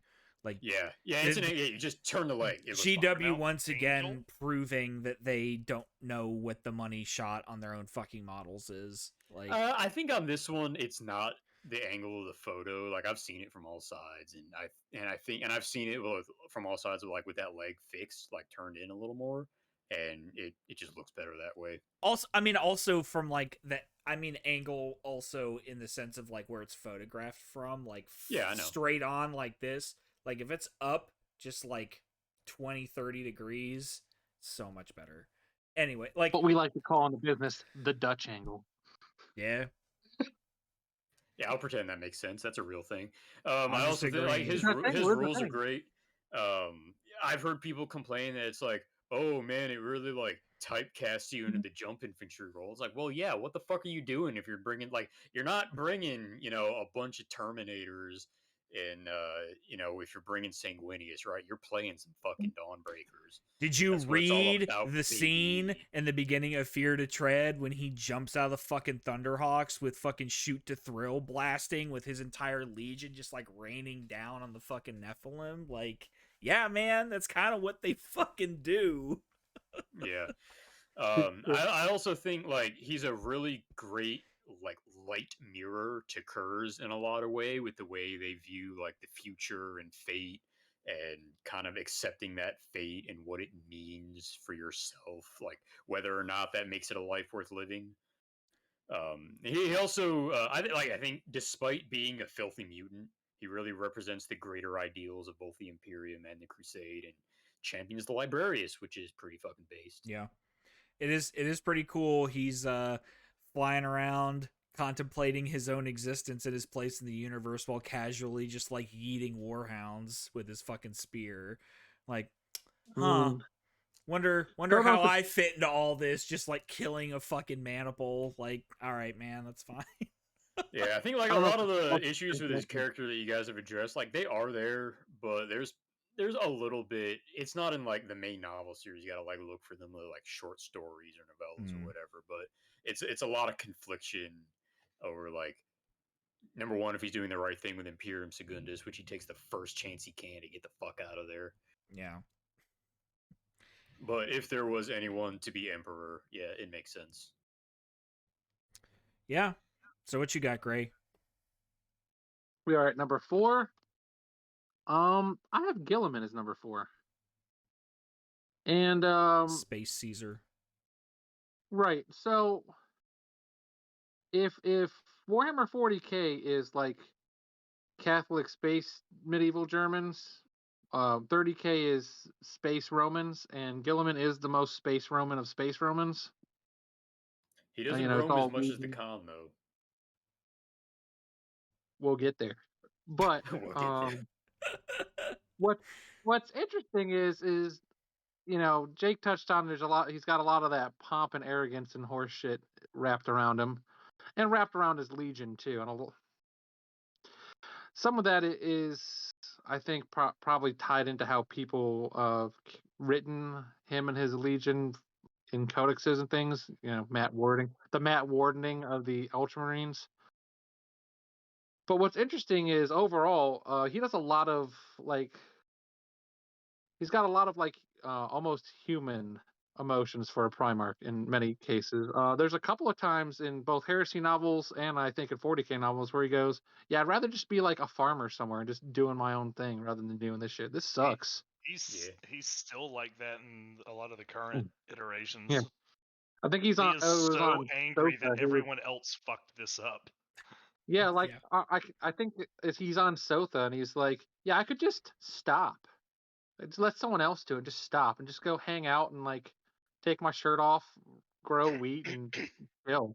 Grow He is weed. the perfect like example of like that employee that hates his job, but everyone else is just so pissed at it that he has like I can't go on my If vacation. I leave, it literally all falls apart. Like I can't go on my vacation. Like my PTO has been denied because the rest of you guys suck so bad. So Well, now I have to work overtime to get this project done. So fuck off. Just let me do what I'm gonna do. God, absolute damn it. Yeah. Exactly. Like the boss literally told you, do not worship me, and then you worshipped the boss. Like, what the fuck are you guys Exactly. doing? He told you They specifically literally not pulled to a do life of this one Brian. thing. They Yeah. pulled a life of Brian. Don't worship me. I'm not a Messiah. Look at how humble he is. He is the Messiah. But you know, so Gilliman may not be the Primarch we want, but he is the Primarch we need. Fair. Ben, what you got? I'm gonna jump in hold line on. here. No, actually, the fuck you're not. I'm gonna. It's my fucking turn. You're gonna stay where you are right Sit now. the fuck down. Yeah. So how about that? Don't just jump in, Mister. Sit in that chair and be quiet, motherfucker. Actually, I don't have one prepped for number 4. So Jake, if you Oh want my to go, fucking god! no. I just wanted to Go ahead. contrast it with my pick for number 4, which is Lorgar. Said probably the most based Primarch, wants to worship someone and won't take no for an answer, holds a 40-year fucking grudge that he decides to burn the entire galaxy down about, decides he can do it better, and actually decides to try to do something about it. Biggest pansy ass alive, and yet still there are plenty of better men than him dead in the universe. He's like a chihuahua. He's got so much attitude and such an incapable Like, body. so I wanted to touch on this when you guys had Lorgar at the bottom. I think Eric specifically talked about this, where like, oh yeah, he tried to overthrow Horus and like immediately got smacked down. Nobody else fucking tried to do it. Everybody else is talking a bunch of shit on Horus, and nobody else fucking stepped up and tried to do anything about it. Who else talks shit about Horus? Mortarion, Fulgrim, Perturabo, like they all are like, oh, this fucking motherfucker, I don't want to fuck. Well, no, I mean specifically out of all the other traitors. Oh, okay. I was gonna say Like, because the Lion talked shit before the Heresy. Mortarion like is like, he likes Horus, but he's like, I think I could be doing this better, but that's just kind of politics right now, so I'm just gonna do what he says, I guess. Perturabo absolutely thinks he can do it better. And probably should. Fucking Abaddon was thinking he might be able to do it better, like at certain parts in the Siege series. But like nobody else Based fucking on doing it. longevity alone, Abaddon was right. I mean, that's true. And again, fucking Lorgar is still alive somewhere. So just fucking based. And I will absolutely disagree. I fucking love his model. His model is sick. I think his rules are okay. I don't think he's particularly good rules wise, but wait, his original rules or the rule, like the pity rules that whichever they came out with later? Whichever. I transfigured. Sure. Yeah, no, I just like Lorgar. I think he's cool, and I think man, I just think he's neat. I just think he's neat. I just think he's neat. Yeah, pretty much. I mean, tell me I'm wrong. He's the most based Primarch. He's just like, man, I gotta worship. I gotta worship something. Or Sanguinius have much more base on their model. He's certainly toppled over and had to fall onto his base more than any other Primarch. Yeah. Oh, shit, son. Yeah. I have to reserve my comments because we have more episode to go. Ben, do you have a 4 picked yet? And before you've got a 25% chance of just guessing it. I mean, it's true. No, my number 4 is the Lion. Uh, I love his model. His model is fucking gorgeous. I think that his rules were he is a monster on the table, but I disagree with kind of how they wrote his rules. I would have liked to have seen him be more of a force multiplier than he is, but hopefully he is in the new edition whenever his rules are finalized. But still, like his actual rules or his actual model itself is one of the best ones that they've made, I think, in terms of intricacy and just. And it has a helmet option. It does have a helmet option that was nice of them to do. Um, I've always been, it's always been pretty obvious who my favorite Primarch is. But the Lion has had some pretty cool stories written about him, and like even though it gets a little like I've told you before, like sometimes the meme shit kind of just wears on me, like. Yeah. But the the fact that his Legion got so split and then him trying to keep it all together, he did some real dumb shit during that process, but he was also kind of desperate, and desperate people do desperate shit, stupid shit. So I like when the Primarchs are written with more humanity than they sometimes can be. And he's been an excellent foil to my Primarch of choice. Um, so you know the rivalry that's been there for such a long time, and their color scheme I think is especially Heresy era looks really cool. Like I like that dark black and the red accents. Yeah. Like Heresy Dark Angels 1000% better than 40k Dark Angels. Oh yeah, as far but as the color scheme most goes. of the color schemes that are better in 30k, I think, than their 40k counterparts. But that's just me. Like I will never understand ever why they went from Storm Gray Space Wolves to Powder Blue. I do not get it. Like I just don't think they look good. And I say that having a full Powder Blue army, or had one for a while. I've slowly started redoing them, but yeah, like I just like the Lion. I think I like that. I like that knight aesthetic. That very Bretonian feel. But space Bretonians. Also, I don't think we've Oh, yeah. mentioned this yet, but his decision to just like give up on Terra and just start fucking nuking all the traitor home worlds is pretty fucking sick. Like, I do also like how he just calmly hands over to Perturabo a bunch of weapons of mass destruction while Perturabo is on his way to Istvan. yeah. Oh, I forgot about that. Yeah. Yeah. That's why you should never trust anyone. Not even yourself. I definitely don't trust myself. Have you seen what I've gotten myself into?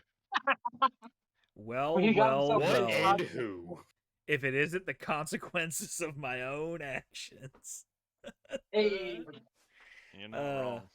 All right, so he got for number 3, Eric. We got three to, All right, three so to number go. 3, we got these are the big ones. So this may surprise you guys, maybe not. Number 3, I have Angron. So I always say he's not the best space dad, but he's my space dad. I do think he was kind of the worst parts of his own book.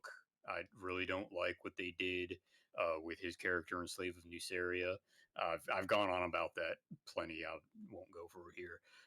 His rules they exemplify him. He's not a force multiplier. He is a beat stick. I think that does really well for that. He's one of 3 models in the game that have weapon skill 9, at least in the Legions. I don't know about like demons or something. I think his model's pretty great. I think the one they have on the website that I'm looking at right now isn't like painted great for this. But I just think that like that pose, of him just like breaking through the lines, and you got the dead guy like falling all around him. He's just like smashing through. Is that real force of nature? And I think just like he's one of the most tragic characters. Of course, we like to look at it's often been said that like especially the Horus Heresy is kind of a Greek tragedy, and he's one of the most tragic. He kind of had the game rigged from the start, and just no matter what he's tried, he just can't break free from slavery. and I'll get a little bit deep in here. But as a young senior teen, first getting into Warhammer, Angron kind of spoke to me in a way that a lot of other characters and a lot of other media didn't. Just in kind of that, like, just how he was, and it's really not within until like the last 4 or 5 years that I've kind of been able to break myself out of that, and just kind of being able to look back and even knowing like what Angron was supposed to be and how he could never be that. But I've kind of been able to shape myself a little bit. As Angron's kind of an important character for me. Yeah. Like it. Yeah. Definitely. All right, what you got, Gray? Number 3. I got the goddamn Batman. Curse. Nice, So nice. he's Batman and the Joker at the same time. And He's like in Arkham Knight. If you yeah. guys have ever played that. Yeah, kind of. Yeah. Yeah. So I think I like his whole shtick. I like that he's haunted by the visions of the future. So he kind of knows where his story's going and he feels helpless about it. Helpless to do anything about it. I think it's kind of neat. And also the I think whole it's neat. fact that at any point he can just flip his shit and wear your face Hannibal Lecter style is a pretty great bad guy trait, to be honest. Yeah. I kind of He's want. like I'm sorry. Go ahead. he's like he's starts out a good guy. Oh, he's forged for good. His world sucks, but he does it in such a fucked up, twisted way. Like there's no way it's ever gonna end well, and you still end up kind of rooting for him a little bit, even though he's gonna end up one of the bad guys and it's gonna go all to piss. All the piss. I kind of want someone to take his model and do it up in like a very elaborate white with like a big flowing cape and make the Moon Knight Haunter. I think that would be a cool model.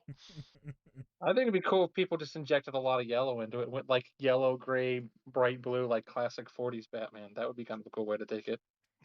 Like now I've got this like very solid imagery in my head of Conrad Kurz being played by Adam West. Yeah. And like I would watch the shit out of that show. God damn it. Nobody sneaks up on Adam Wee. Conrad Kurz. Nice. I mean, he's cool. I like him.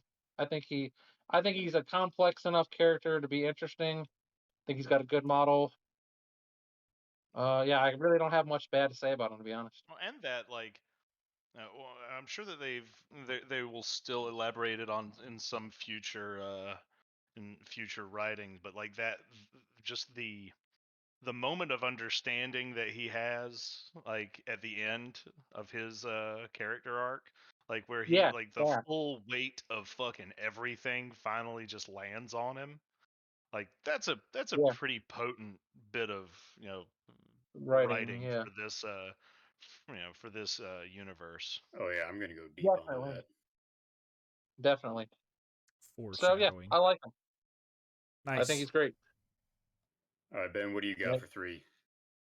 I don't know, Jake. Do you have something Although, for I don't three know. that will?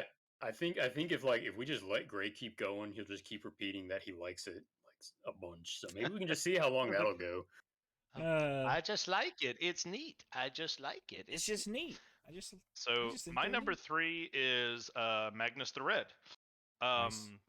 Kind of considering off my my comments about Horus, like he's also a fairly tragic character. Like I like the way that he was written. Yeah, he was a braggart. He was super just into his own shit. Like he could do no wrong in his own mind, and he was all about expanding knowledge and power. And it's like every step of the way, like the other powers that be, including his own father, were just like, maybe not, buddy. Maybe we don't do exactly what you're best at. And so he was kind of made he was kind of made an example of, through no real fault of his own. Bullied into being evil, yeah. Bullied into being evil, but just like oh gosh, kind of like Lorgar, but with better writing. He also had a couple of characters around him, primarily Aramin, who were also kind of forced into being evil.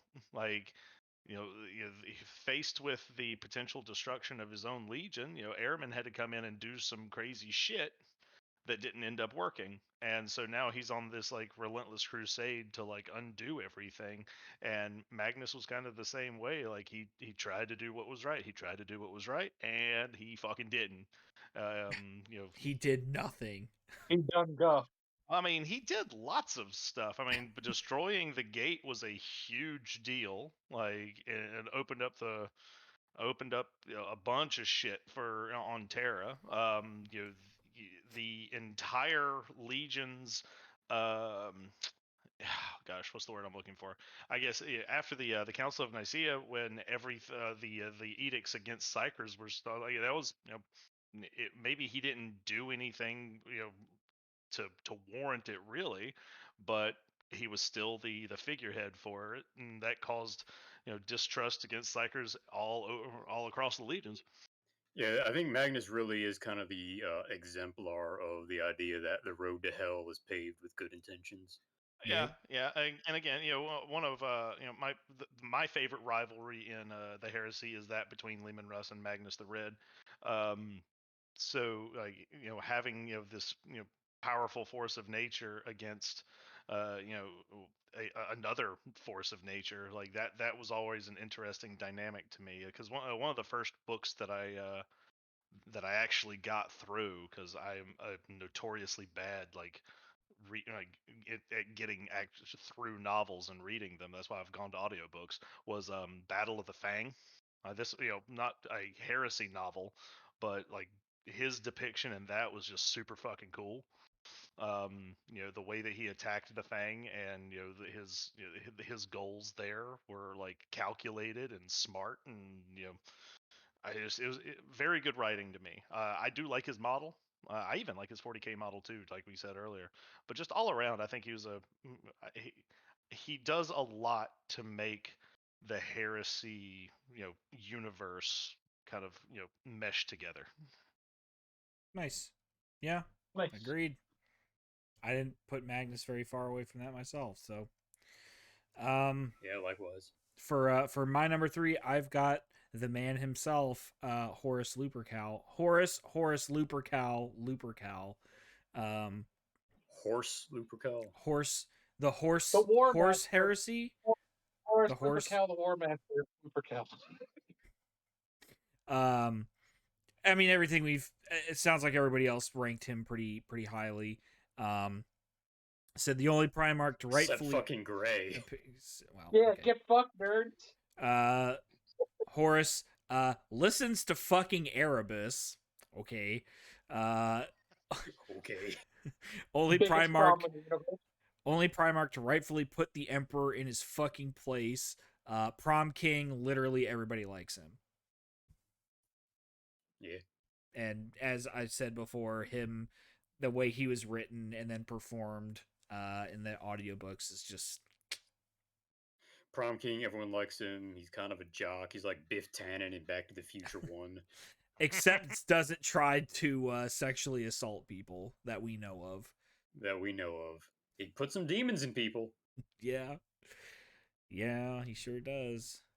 But I mean, who hasn't, really? Yeah. That's what I call him anyway. Anyway, number 2, I have the Night Haunter, Conrad Kurz. I think his model's great. I think his rules are a little they're not as good. Like, a lot of what he does is like night fighting, which you just get from Terror Assault anyway. His current strategy for dealing with dreadnoughts is to run away from them. Like, the Terror Assault list that I had planned for 2,500 points included Kurz, and I don't feel bad about that. I think he's like, number 1, his model is great. I think his character is definitely one of the best. He's written very well, in my opinion. He's, for being basically Heart of Darkness in space mixed with Batman, like, it works really well. Like, what put him above Angron was just how great his literature is. His Primarch book is one of the best Black Library novels I've read. Just his ideas on fatalism and what it means to like, is fate really forced upon you, and he really believes it does. And like Ben said at the end, like, he has this moment as he's settling in waiting for the assassin that maybe I could have done something different, and instead of like standing up or something, he basically just goes into denial and carries out what he was planning. I also think Kurz is one of those excellent examples of just how much warp stuff the Primarchs are made of. Because, he starts off, he's a Primarch like any other, but by the time he dies, he's this, pale, gaunt, basically a walking corpse, and he never had anything physically wrong with him. But the warp being such a mentally and emotion driven substance, as it were, that really reflects his mindset into his physical character. He's also such a fucking shitlord that he managed to evade the lion on his own goddamn ship and just Batman's his way around McCrag. It's great. Oh, and the fact that he like makes a public mockery of Sanguinius Gilliman and the Lion at the fucking public trial they put on for him. He's just great. Full credit. Like, I know Jake likes to say, pizza cutter Batman, all age, no point, but he's got some point to him. He's another one. He's like one of those. Like, I know there's a lot, like Mortarion included, of like the Legion that doesn't match up with the Primarch, but he's one of those that he really tried to, we do what we do and butcher civilians because in the end it's like utilitarian, in terms of saving everyone else. But there's just so much corruption because fear really isn't the way that you govern a planet, or right. Well, and it gets into the 40K novels a little bit too, that like that kind of backfired because his entire legion was like surprised we enjoy it. Yeah, they just flooded it with like, after he leaves Nostromo, the gangs get back together and like, all right, he's gone. We'll pay their imperial tithe. We're just gonna skim all the money off of it. They act a lot like U.S. Congress, honestly, and then just fill the Legion with prisoners who are like, yeah, I'm gonna fucking take the shit out of everybody. Fill the Legion with murderers and rapists, like. Yeah, like there's a great scene in his Primarch book where he kind of realizes what's happening.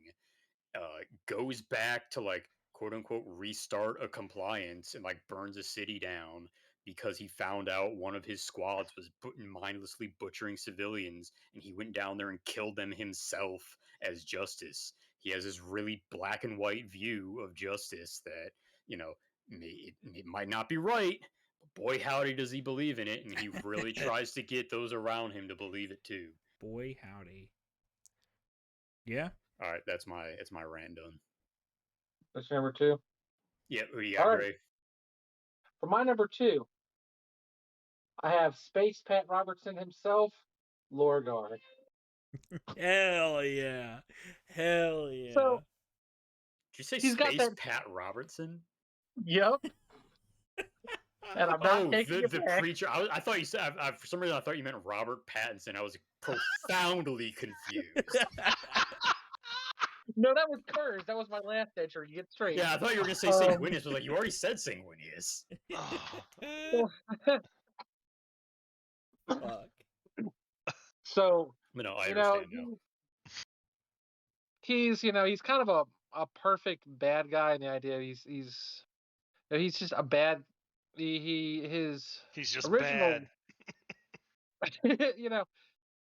He started from a good, I guess, sort of a good place. He wanted something to believe in, and unfortunately, due to conflicts with Imperial truth, that worked out poorly for him, and he ended up being the bad guy. And I wrote as a note here, the whole Horus Heresy is how Lorgar got her groove back. after Monarchia. Look, you ain't wrong. And I stand by that. I also think that his model is fucking great in its own right, and it's great conversion base for a number of other things too. Yeah, I really don't have a whole lot bad to say. Like, I think a lot of the what's the word I was gonna do? As much as Horus, you guys talk about Horus being cool and like the things you like about Horus is he's the bad guy, he's the big bad. Lorgar's wants to be the big bad and like the leader, but he actually is the big bad because it's all his fucking fault. He did it all, himself. So following the analogy here, Lorgar is George McFly in Back to the Future 1. Correct. Does that make Erebus Marty McFly? Because you bet your ass it does. Poor Farad Lorgar's wife definitely wants to fuck Erebus. That makes Core Farron the doc. I'm sorry, but Lorgar is basically the Mr. Hercules of fucking 30K. Because we're waxing poetic about this stuff, I think we clown on Lorgar for being like a pansy ass, but like his entire like worldview, like understanding of the universe just gets like completely collapsed in on itself at Monarchia, and like he has to rebuild himself from the ground up, and like it is kind of a hero arc, like it's a coming of age story just to be in fucking Skeletor instead of He-Man. Finding himself. Yeah, like he finds himself in a cult. The man knows what he wants. Yes. I would say that the fight, despite the fact that the traitors lost, I would say Lorgar won as far as the heresy. Absolutely. Like he was vindicated. Absolutely vindicated. He found something to worship, and he got all this power, and he proceeded to shit all over everyone to show them how great the thing he had found was. Yeah, Kurz's whole thing is about vindication, but goddamn if Lorgar didn't make a better point. Yeah. So, unfairly maligned. I'd say his strength, honestly, as a Primarch, is not in his. They say he's pansy because everyone beats him up.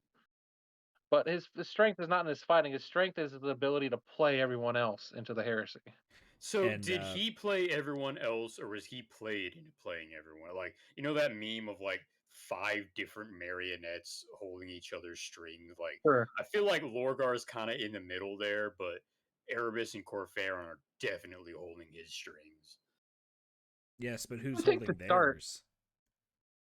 I mean, the Chaos Gods. Yeah. And who's holding their strings? Gork and Mork. But who's holding their strings? Matt motherfucking Ward. You betcha.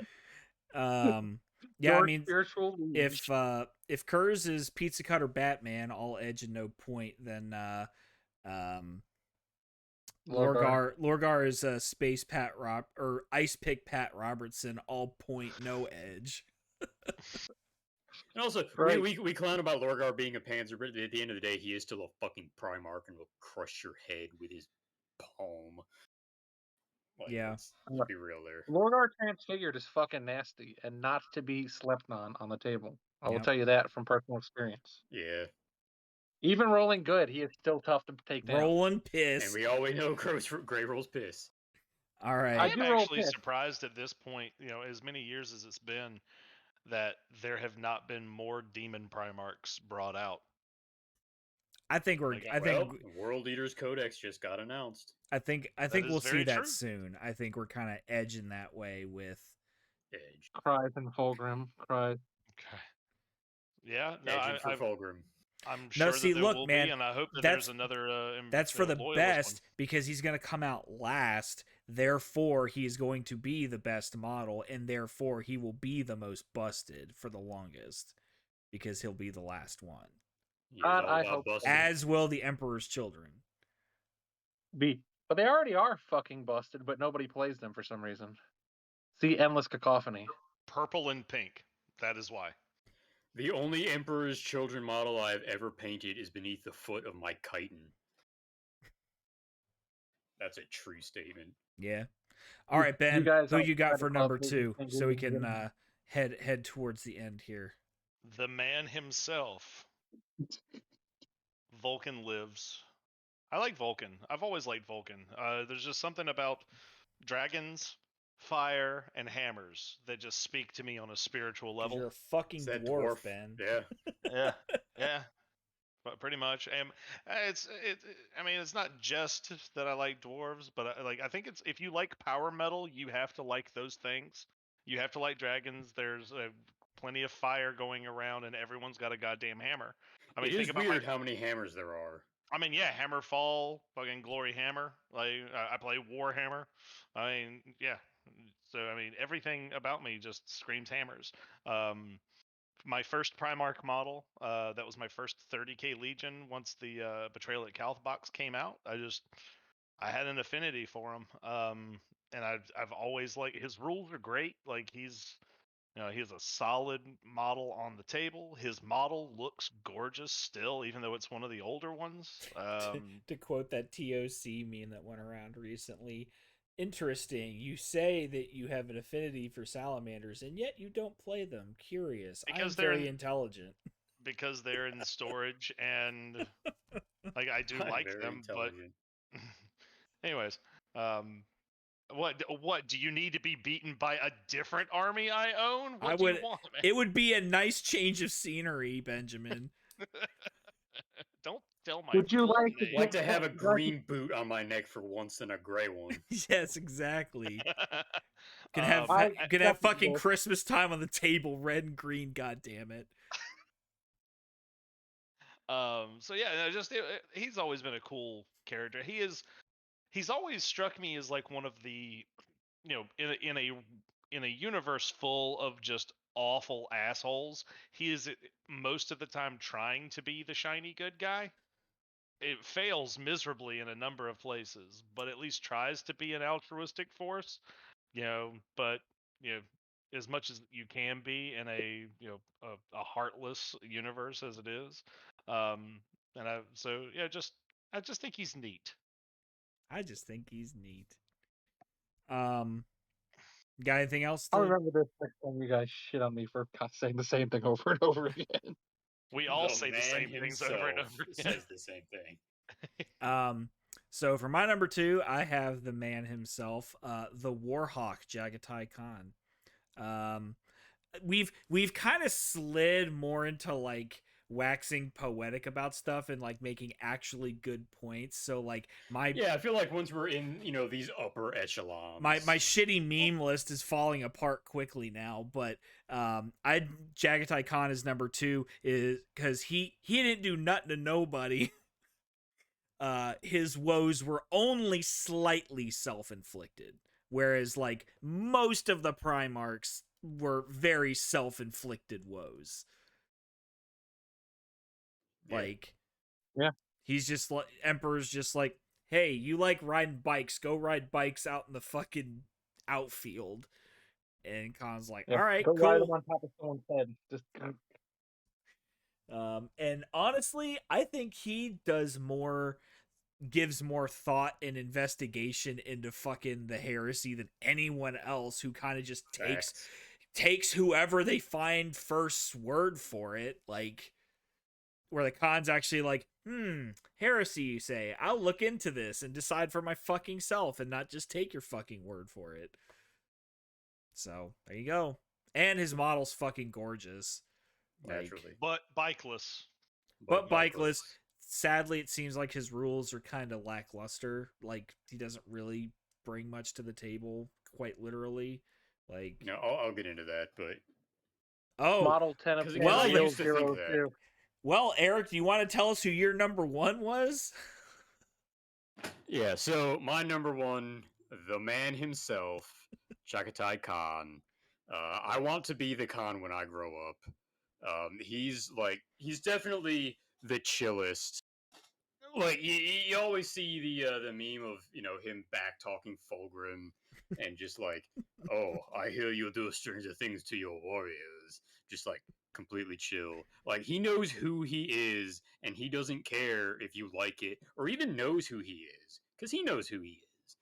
He'll never break an oath, even when his bestest friends want him to. Like, he was best buddies with Horus and Magnus, and didn't care for the wolves that much. But when he hears that Russ has destroyed Prospero, and the wolves fleet just kind of appears, and they are in need of assistance, and yeah, he doesn't help them, but he doesn't just, yeah, like you said, he investigates. He doesn't just attack them straight out. He doesn't pretend his psychers aren't psychers. He just uses them. He doesn't give a fuck about Nikea. This is what I want to do. This is what I'm going to do. I don't care about your Imperium. I don't even really want to be part of it, but this is what I'm made for. This is what I'm here to do. Also, probably the most like level-headed handling of like 100%. the traitors in his own legion, of just like, you fucked up. Do you admit that you fucked up? Are we cool? All right, next one. You fucked up? Do you know that you fucked up? All right, we're cool. Next guy. Like, yeah. So he's also like, he's self-assured, but he's not arrogant. Like we talk about, he's like confident. Horus and Magna. Yeah, he's confident. He knows what's up, but he's not gonna, make you, like, if he has an idea, he's gonna make you think it was your idea. But yeah, he knows who he is. He does that to the fucking mortals in like the War Council meetings. Yeah, the like he's all over Solar War all the fucking time. Just like, wouldn't it be cool if we did this thing? Like, it's that meme of like, I made this, you made this, I made this. Like, that's what he just does to the fucking mortals. Like, yeah, he's actually, so he's he's got a great quote that I actually have screenshotted and saved in my computer that I just pulled up. Says that all emperors are liars. There is no fouler word, or safe. No fouler word exists. Right? Like, there is no. You can never say that you have made it. This is the end. All things are conquered. There's always going to be shit going on. You can always improve yourself. It's a horrible thing to just sit and think that you've done it all. Now, as for like his rules, yeah, he gets a lot of like, kind of like I said about Kurz, like where Kurz brings night fighting that Terror Assault does. He does give like everything hit and run, which Chagorian Brotherhood already does, but I think just hitting first at I-10 in the first round of combat, like, cool. I mean, that's never a bad thing. That'll fuck with like Fulgrim or basically anything except for Hammer of Wrath. His reserves, he just gets to come in when he wants with whatever he's got. He can outflank and just come in wherever he wants. There was a time where I was like, oh, he gave the good weapon to Kinza, but I mean, it's strength +1, AP2, and Mastercraft. You're like, what more do you really want? Yeah. It is one of those +1 on the charge and then strength the user, but still, I mean, it's not bad. And doesn't it do the strength like 6 or 7? So it's not bad. Yeah, strength 6. He's kind of got the Kurz problem where his best answer to dreadnoughts is to avoid them. But I think he's better equipped than Kurz is to do that. Assuming you give him the Void Bike, which Jesus Christ, Forge World, why didn't you give him the Void Bike? I do think he has like some very minor issues that will hopefully be resolved. Like the fact that his bike has 2 heavy bolters and currently he can't fire them both. Or the fact that technically rules is written, he can't be your warlord in Shigorian Brotherhood. But honestly, if anyone tries to hold you to that, they're a fucking asshole. Yeah. That is very true. Isn't it Shibin Khan that's the Lord of Summer Lightning? No, that's Jubal. Jubal Khan. Who has the best fucking name in all best of title. Heresy. Yeah, best title. Second only to one of the epitaphs he gives the Khan in Book 8 is the Lightning from Blue Skies, Master of the Ice Blue Heavens. Like, Man, that's just fucking cool. Lord of Summer Lightning is Lord probably... of Summer Light. Like I think of that every time I think of that fucking pink Night Lord's Lightning. I'm like, God damn, why couldn't I use that on my other Legion? You worked it in somehow. I can't just start calling people Lord of Summer Lightning because that's a real dude. Yeah. Yeah, Khan's a good pick for number 1. I approve. Like, if anyone deserves to be called based, it's the Khan. I mean, kind of. Like, I know we kind of meme about that, but shit. All right, Gray, you seem to disagree. Who's your number 1? The fucking Khan. Okay, all right. Yeah, buddy. You covered like 90% of my points. I mean, yeah. Well, some points, not to belabor it too much. We've talked about many Primarchs thinking they're the smartest one in the room. Khan might actually be the smartest of the Primarchs. And he doesn't fucking tell everybody, so like... Yeah. Right. He's not a dick about it. Khan is when he comes in the room, that theme song from the Sigma Male TikToks plays in the background. He's always saying some ice cold shit. And he's the one of the few characters in the Heresy that has the sense to look before leaping. Other things you can say about him is, he came here to kill things and ride bikes, and honestly, he's having such a good time right now. I'm here to kill thing and ride bikes, and they never model me with a bike. His model, I'd probably give it an 8 out of 10 on quality and a 0 out of 2 on wheels. But yeah. Rough. The other thing that bothers me about his model is that he's always been depicted as Asian, and that is absolutely a white dude as a model. That's kind of tough. But it is what it is. Because they took his every art depiction, he's always had like the sick Fu Manchu and all that. And as hard as that may be to, that may have just been a sculpting thing. It's difficult to sculpt. He kind of just has like the lion's face from here down, and then they just made the Khan face from here up. I mean, have you seen his portrait in Book 8? It looks a lot like that model. Yeah. And it also could just be a paint job thing. Like, you can absolutely paint facial hair on people that don't have it sculpted, like 100%. Or you could just sculpt a little beard on there if you really wanted to. Which it's got a little beard on there. Yeah, it's got a. Okay, It has a Fu Manchu. Let's take a look. It's got a mustache and goatee. Maybe that's just paint job. Honestly, let's look. It's certainly possible. Yeah, I've got it up right now. I've pulled all the models up. Yeah. Well, I also think maybe it's not like maybe they just didn't want to model something that was too Asian looking. I don't know. Yeah, and okay, I can see it. It's tucked behind his collar there. Yeah. His the man bun top knot versus just a straight top knot. I would probably smooth that out if I were going to. Yeah, I can see that. Model him. But like, Fair. Yeah, overall, good model. Like I said, good Primarch. I like him. I don't have any. There was really nothing bad I could say about him. I could only say good things about him. That's why he's right at the top. Yep. And like Eric said, he is fucking based.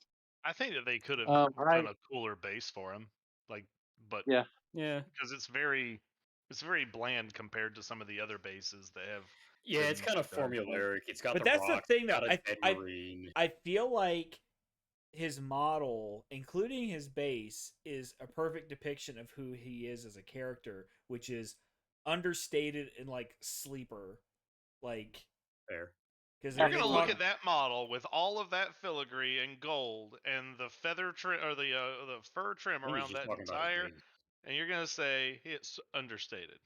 Well, I was talking specifically about the base, but I did also say the model, and I mean like specifically his pose. They could have very easily done some fucking cringy ass like fucking like Allah Akbar type fucking like like type fucking pose or some shit for him, and they didn't do that. It's just very like quote shit. Yeah, like they could have very easily gone the wrong direction with it, and they didn't. No, I think he's good. But yeah, I like him. If I didn't hate painting white armor so much, I probably would play white scars.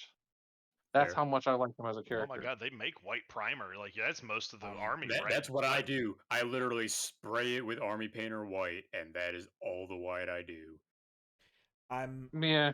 I've thought about white scar. Ben and I were having this conversation. I think it was yesterday. Well, Jake, you'd probably play like purple scars or something. God damn it! I would also. Well, do yeah, but I purple mean that would have been after he tried to ink them black, but they came out purple somehow. Lilac. I'm Yeah, sorry, well- there's a difference. There are very few legions I haven't thought about like painting or doing, but like the white scars are something that always are like just out of the running, and that's because I already have a white legion, and that's literally the only reason why I pass them over. Is like I don't need to have two white armies. What's Also, your other one? The Luna Wolves. Those are white. God damn it. Okay. All right. Well, one more thing I have to say about the con before we move on is another quote out of their exemplary battles in Book 8. The Pale Emperor, for those who are familiar, basically like they come to this world, it refuses compliance, they fight all the way through. The con stands at the dude's throne room about to kill him, and he tells him, "You have chosen the doom that I could not. You have chosen pride over servitude. I would like to kill you, for you remind me of my own choices, but I will not. You'll remain here so that I'll remember the price of pride and why we sully our blades with the slaughter of small emperors." And that's just like that kind of anti-authoritarianism, that kind, like, he recognizes, like, man, I could have, told the emperor to fuck off and do my own thing, but I didn't, and I've got to, live with that. And that's what I've chosen for myself, and I'm gonna remember that. Yeah. Also, It's pretty credit sick. to the con for riding off into the sunset. On what? Yeah. He totally rode off in the sunset. That's Sure. how He did. his story ends. On a It's like, Razorback. oh yeah, there's oh man, there's Dark Eldar. Dude, what if I just like sickly rode off after them and never Oh, showed up yeah, again? now he's just hanging out in the webway banging witches all day. Yeah, pegging witches and riding sick motorcycle tricks. He's Like got that pouring fucking bleach on his back Dragula. tire. Yeah, he's pouring bleach on his back tire so he can leave donuts on the fucking floor of the webway. Uh, Damn. all right, Ben, who you got for number one? Who do you think I have as number one? Yeah. Like the most obvious pick. Robbie Rotten. Oh my god! Yes. How did you know? He's still alive. No. Secret pick. It was Malkador. That's where we put his number one. Fuck yeah. I mean, God, Malkador Craig, was your a fucking proximity to pimp. that camera lens is just. I love that I can see us in his camera lenses. Yeah. Oh god, Is this no, better? it froze out. It's too much data. Is this better? My bit rate. My carefully crafted bit rate. Are we better now? All right, Ben, I who's your number one? Absolutely, because I don't have to pay for the subscription on this. This is nice. My number one, the man himself. What? Are you rushing me? The contrast, slow it down. Himself. Lehman Russ. Mm. First off, I just like Viking shit. That's enough. I like Viking shit. But I've always liked the Space Wolves. I've liked them for different reasons at different times of my gaming career. Mostly it started with aesthetics. I just liked the idea of space Vikings. And then I liked the fact that I could build armies that were like every model could be an individual. Then I realized how absolutely terrible I was at making individual models and painting them, but I still like the concept. Every model is, or every I guess every member of the wolves is like, not only are they a part of the clan, but they're all trying for their individual glory as well. So they're each trying to have their own sagas, which I always thought was really cool. I actually really like, aside from the surface level shit, I didn't get too too deep into them until probably. Oh well, shit! I had already started playing Heresy, so probably a few years ago, and like I can't remember what year the Lehman Russ Primarch book came out, but like I had read some and got into them, and then the Lehman Russ Primarch book I thought was phenomenal. Um, really like humanized him, and like he realized that he was a weapon that had been kind of used by by Horus and the powers that be during the heresy. He and how much he regretted it, how much he despised his role in it, and then the goes into a lot of detail into his rivalry with the Lion, um, and how you know he realized how stupid it was early on, and then he just laughed it off, and then it became something real to the Lion, and like how that affected his his brotherhood for so long, and then the heresy happened, and like that strained everything even more, and then they got into other fights later on, and how they ultimately kind of made up, and now they're not like the bestest of friends, but at least they're like I respect you again, and like I liked that character progression. And actually, a lot of my love for the Space Wolves in general came whenever I was reading stuff about the War on Armageddon, and like their just total disregard for the Imperium proper, and like their stupid ass old rules. Like when they were after the demon incursions, where like the Space Wolves and the human defenders and the Grey Knights, destroyed. I think it was Angron, Yeah, Demon he was It there. Angron. was Angron, Yeah, and like fought all of them, and defeated the demon incursion, and then the ships came, and like they were gonna just cull every human and then mind wipe every all of the Astartes, and like the Space Wolves were like, absolutely fucking not. I think they still ended up killing all the humans, but like they just they basically got into this like low key war with the Imperium and the oh gosh, the the Great Knight. Inquisition Yeah. over it. And to this day, they're just like, we do not give a shit about your fucking laws. We're here to protect the Imperium. We're here to fight its foes, but don't come at me with these stupid ass rules. And like that that sense of like anti-authoritarianism that they had was still present the more I'm reading into the heresy as well. Just they were played for fools, and they made some really stupid decisions because of it, but I still like them, and I like the way that they play on the tabletop. I think they've got good rules, Yeah, they and do. I like the Lehman Russ model. I think that he's very dynamic. Probably not, definitely not the best model. I know he's not, but even if I do like him the most, but I like the model.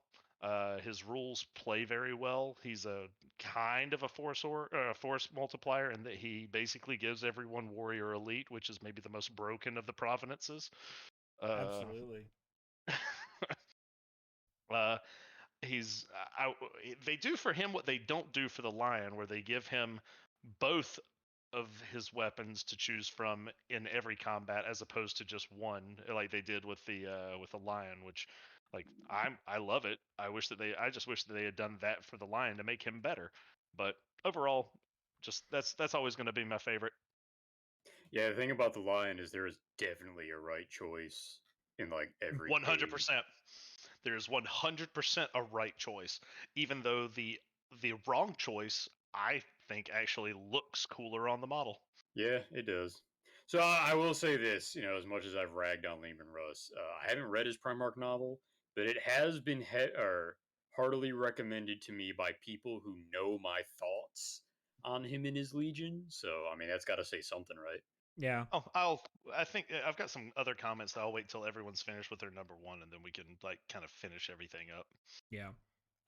Again, Space Wolves, we clown on them, but like I have considered playing Space Wolves.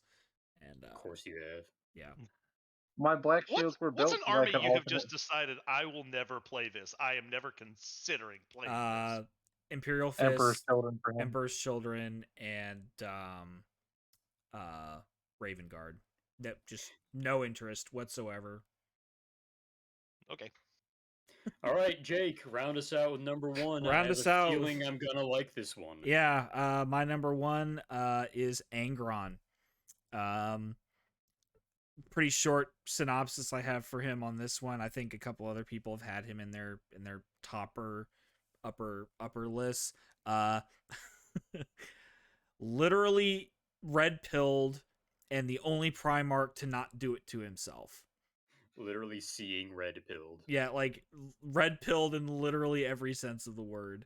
And he just got dealt a shit deal and just decided like, yeah, I'm not gonna try to better myself and just lean into it. Run with it. Yeah, he just leaned into the fall and just let it happen. Based. So and I think he is the biggest tragedy in the heresy. Like only again like similarly to my bottom two, which were the dumbest and second dumbest ways to get yourself killed. Angron and the Khan are Angron's number one because he literally did nothing to himself, and the Khan kind of did a little bit of it to himself. Like there were some bad choices he made. Angron never had a choice to make a bad choice. Like Also, Angron tried real hard to get himself killed and just never could. yeah, just He's basically the 30k go trick. he's 30k that rule for that I guess orcs used to have. It was like too dumb to die.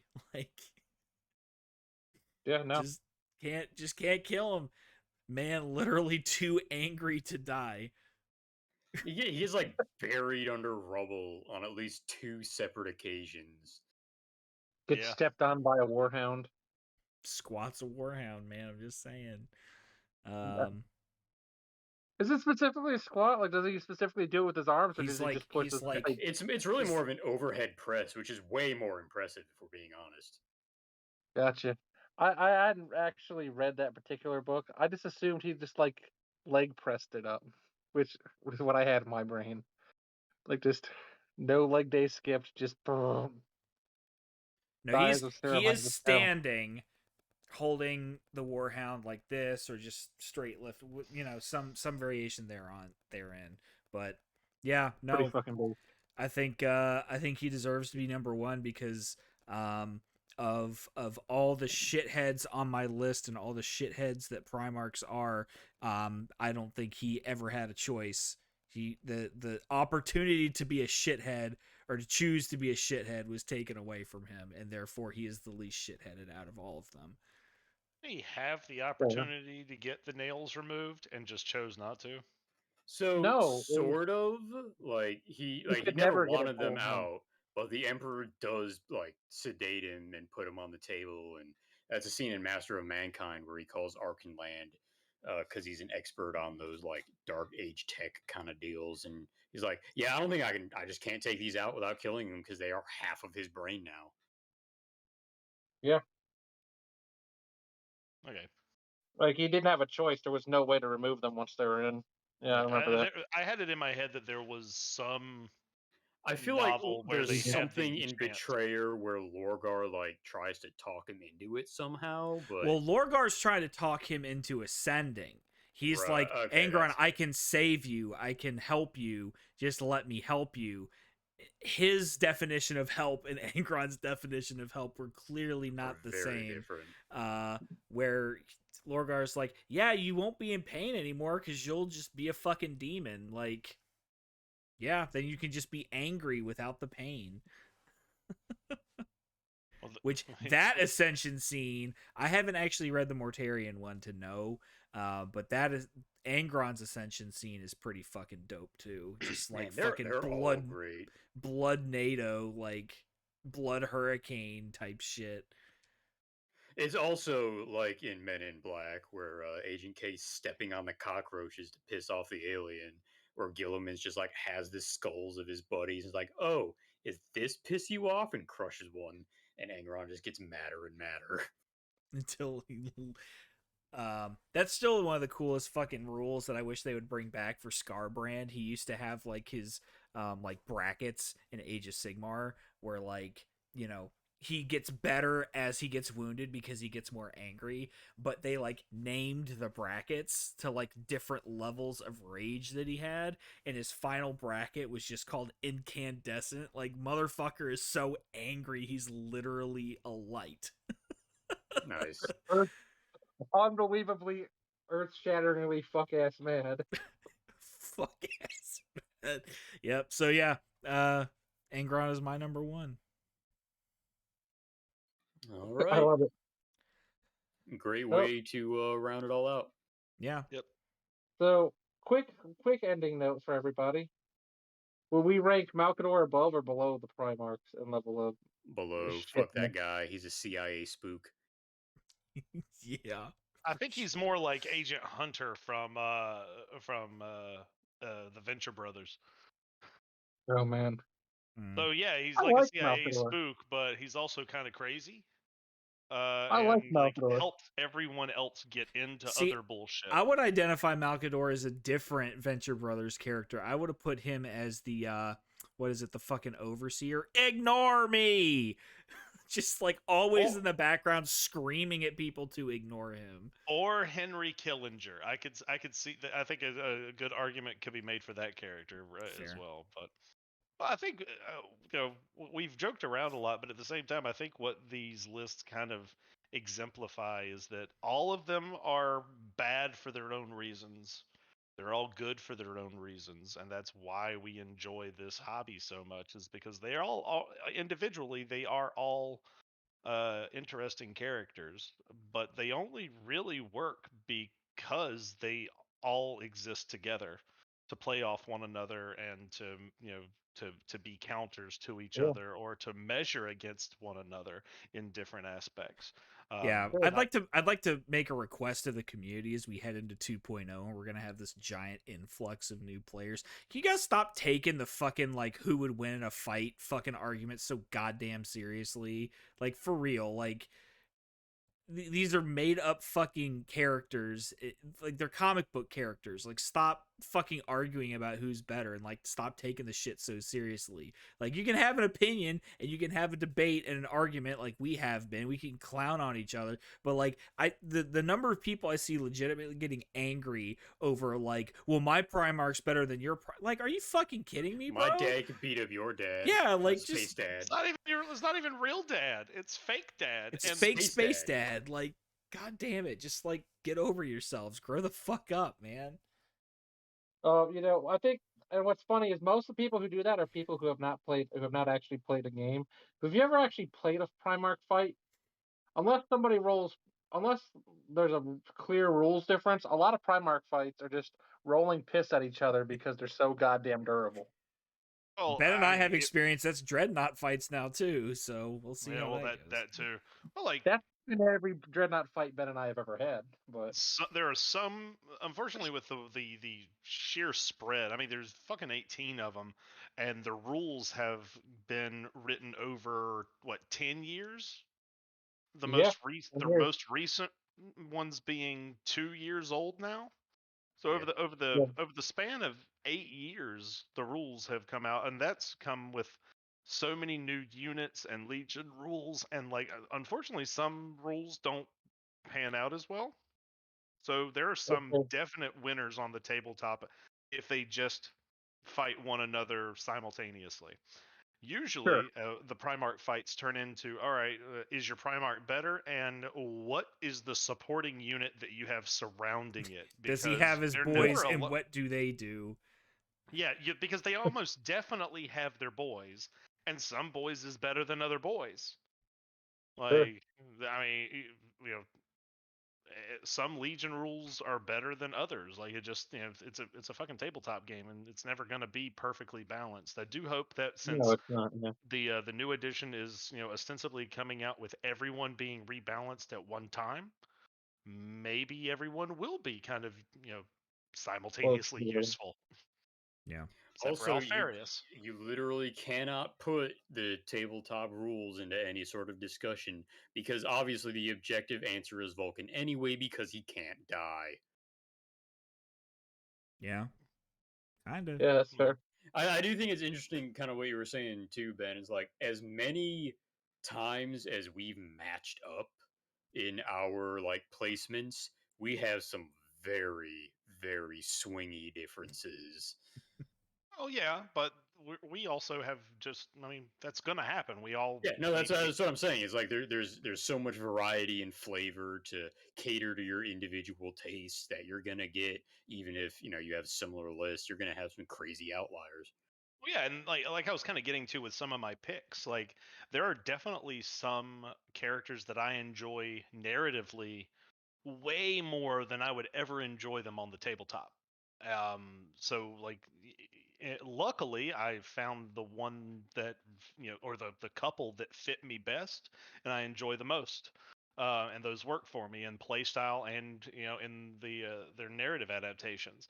But that's again goes back to why this is such a great hobby, because it does run the gamut of so many different channels. Like if you like something just purely for its looks, then there are ways you can just model and paint. If you like something purely for its rules, well, then you don't have to paint it or build it exactly the way that it's described. If you don't like doing anything on the tabletop or anything with modeling, then you can just get into the narrative stuff. So I mean, There's that's something for why this is. everybody. Yeah, exactly. It can scratch whatever itch you want when you want it to scratch it. Like that's why it's so good. It sparks conversations like this. There's the social aspect to it. That you know we do this shit when we're not on a podcast. Everyone, like we just sit around talking shit about the universe and That's why like we our opinions on it. started the podcast. It's like we're gonna be sitting around talking a bunch of shit anyway. Might as well record it. Maybe somebody Yeah, else will exactly. enjoy That's listening kind to of what it. we Like, do because we enjoy it, and it's something that we have in common. So like, That's why it didn't start as a video podcast, because this used to be Ben and I's pillow talk. that's true. And Matt, I just add, we should get rid of the original pillow. It is basically a solid rock at this point, but It's we just a still talk. floor. Yeah, Crispy. disgusting. But it's log. yeah, It's log. it's better than bad. It's good. But I am actually like the more I am making a concerted effort to listen to more audiobooks because I know I'm not going to actually read them. I just can't force myself Same. to do it. So I'm making an effort to get Fucking through them. millennials. I'm over here I think I may be a little bit ADD, but just maybe I need the medication, or maybe I don't. I don't know.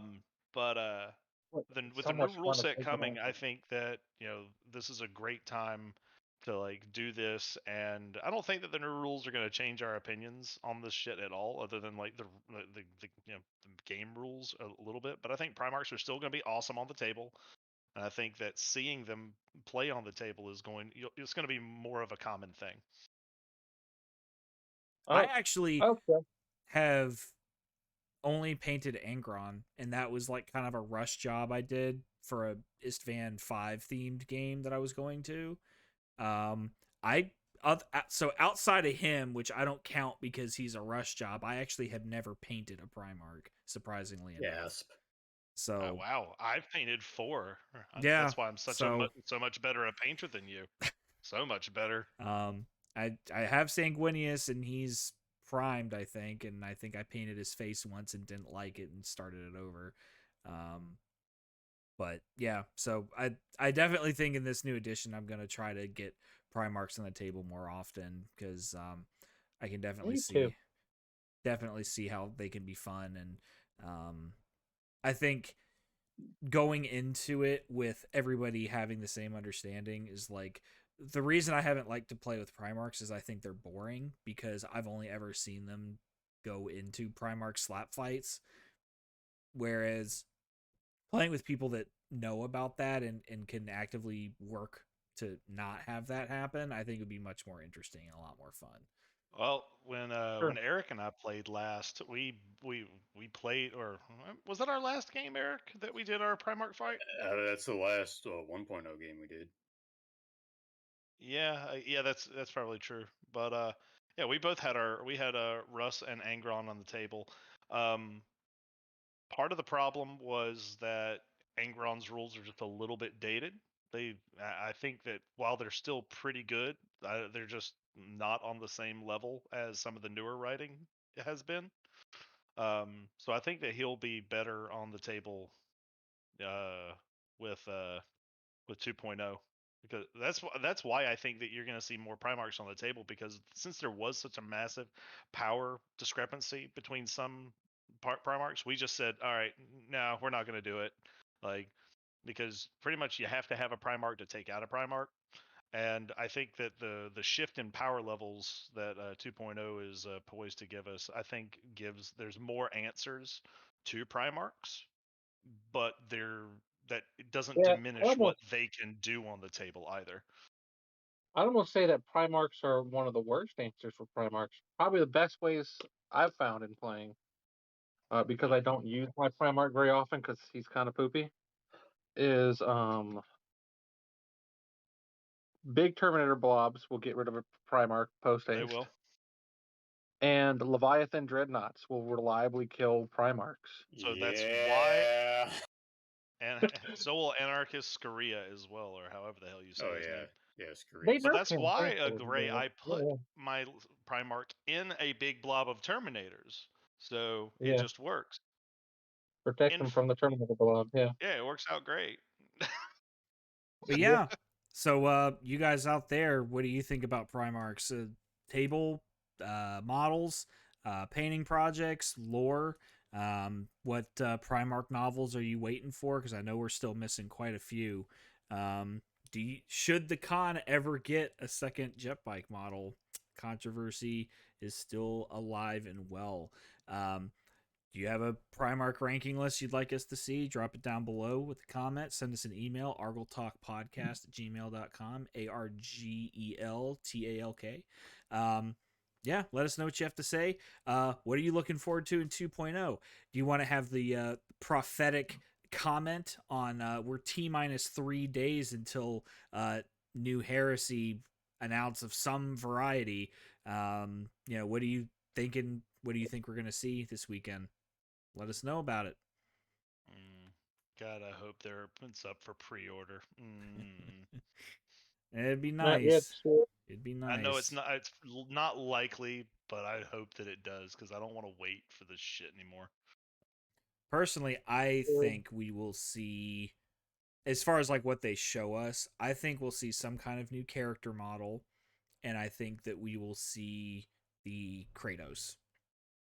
You think a new named character? Yep. Maybe it'll be the Khan's bike model. Wouldn't that be great? That'd be pretty great. And it's just the bike. It has its own character series entry, and it costs just as much as the regular Khan. And then what model do you put on the son of a bitch? So here's what the best part is. Magnetize your Khan waist. Base has a big hole in the middle of it, so you can just slide it over top of the Khan, and he's next to it. He just stands in it. See, that's the kind of thinking we need, Gray. We've all been playing fucking checkers, and Forge World's playing chess. The way it's posed like that is that you can slide him over the bike, so he's doing this, and just with that. That's why his stance is so wide. Yeah, exactly. Or what about this? Okay, maybe we've been doing this wrong.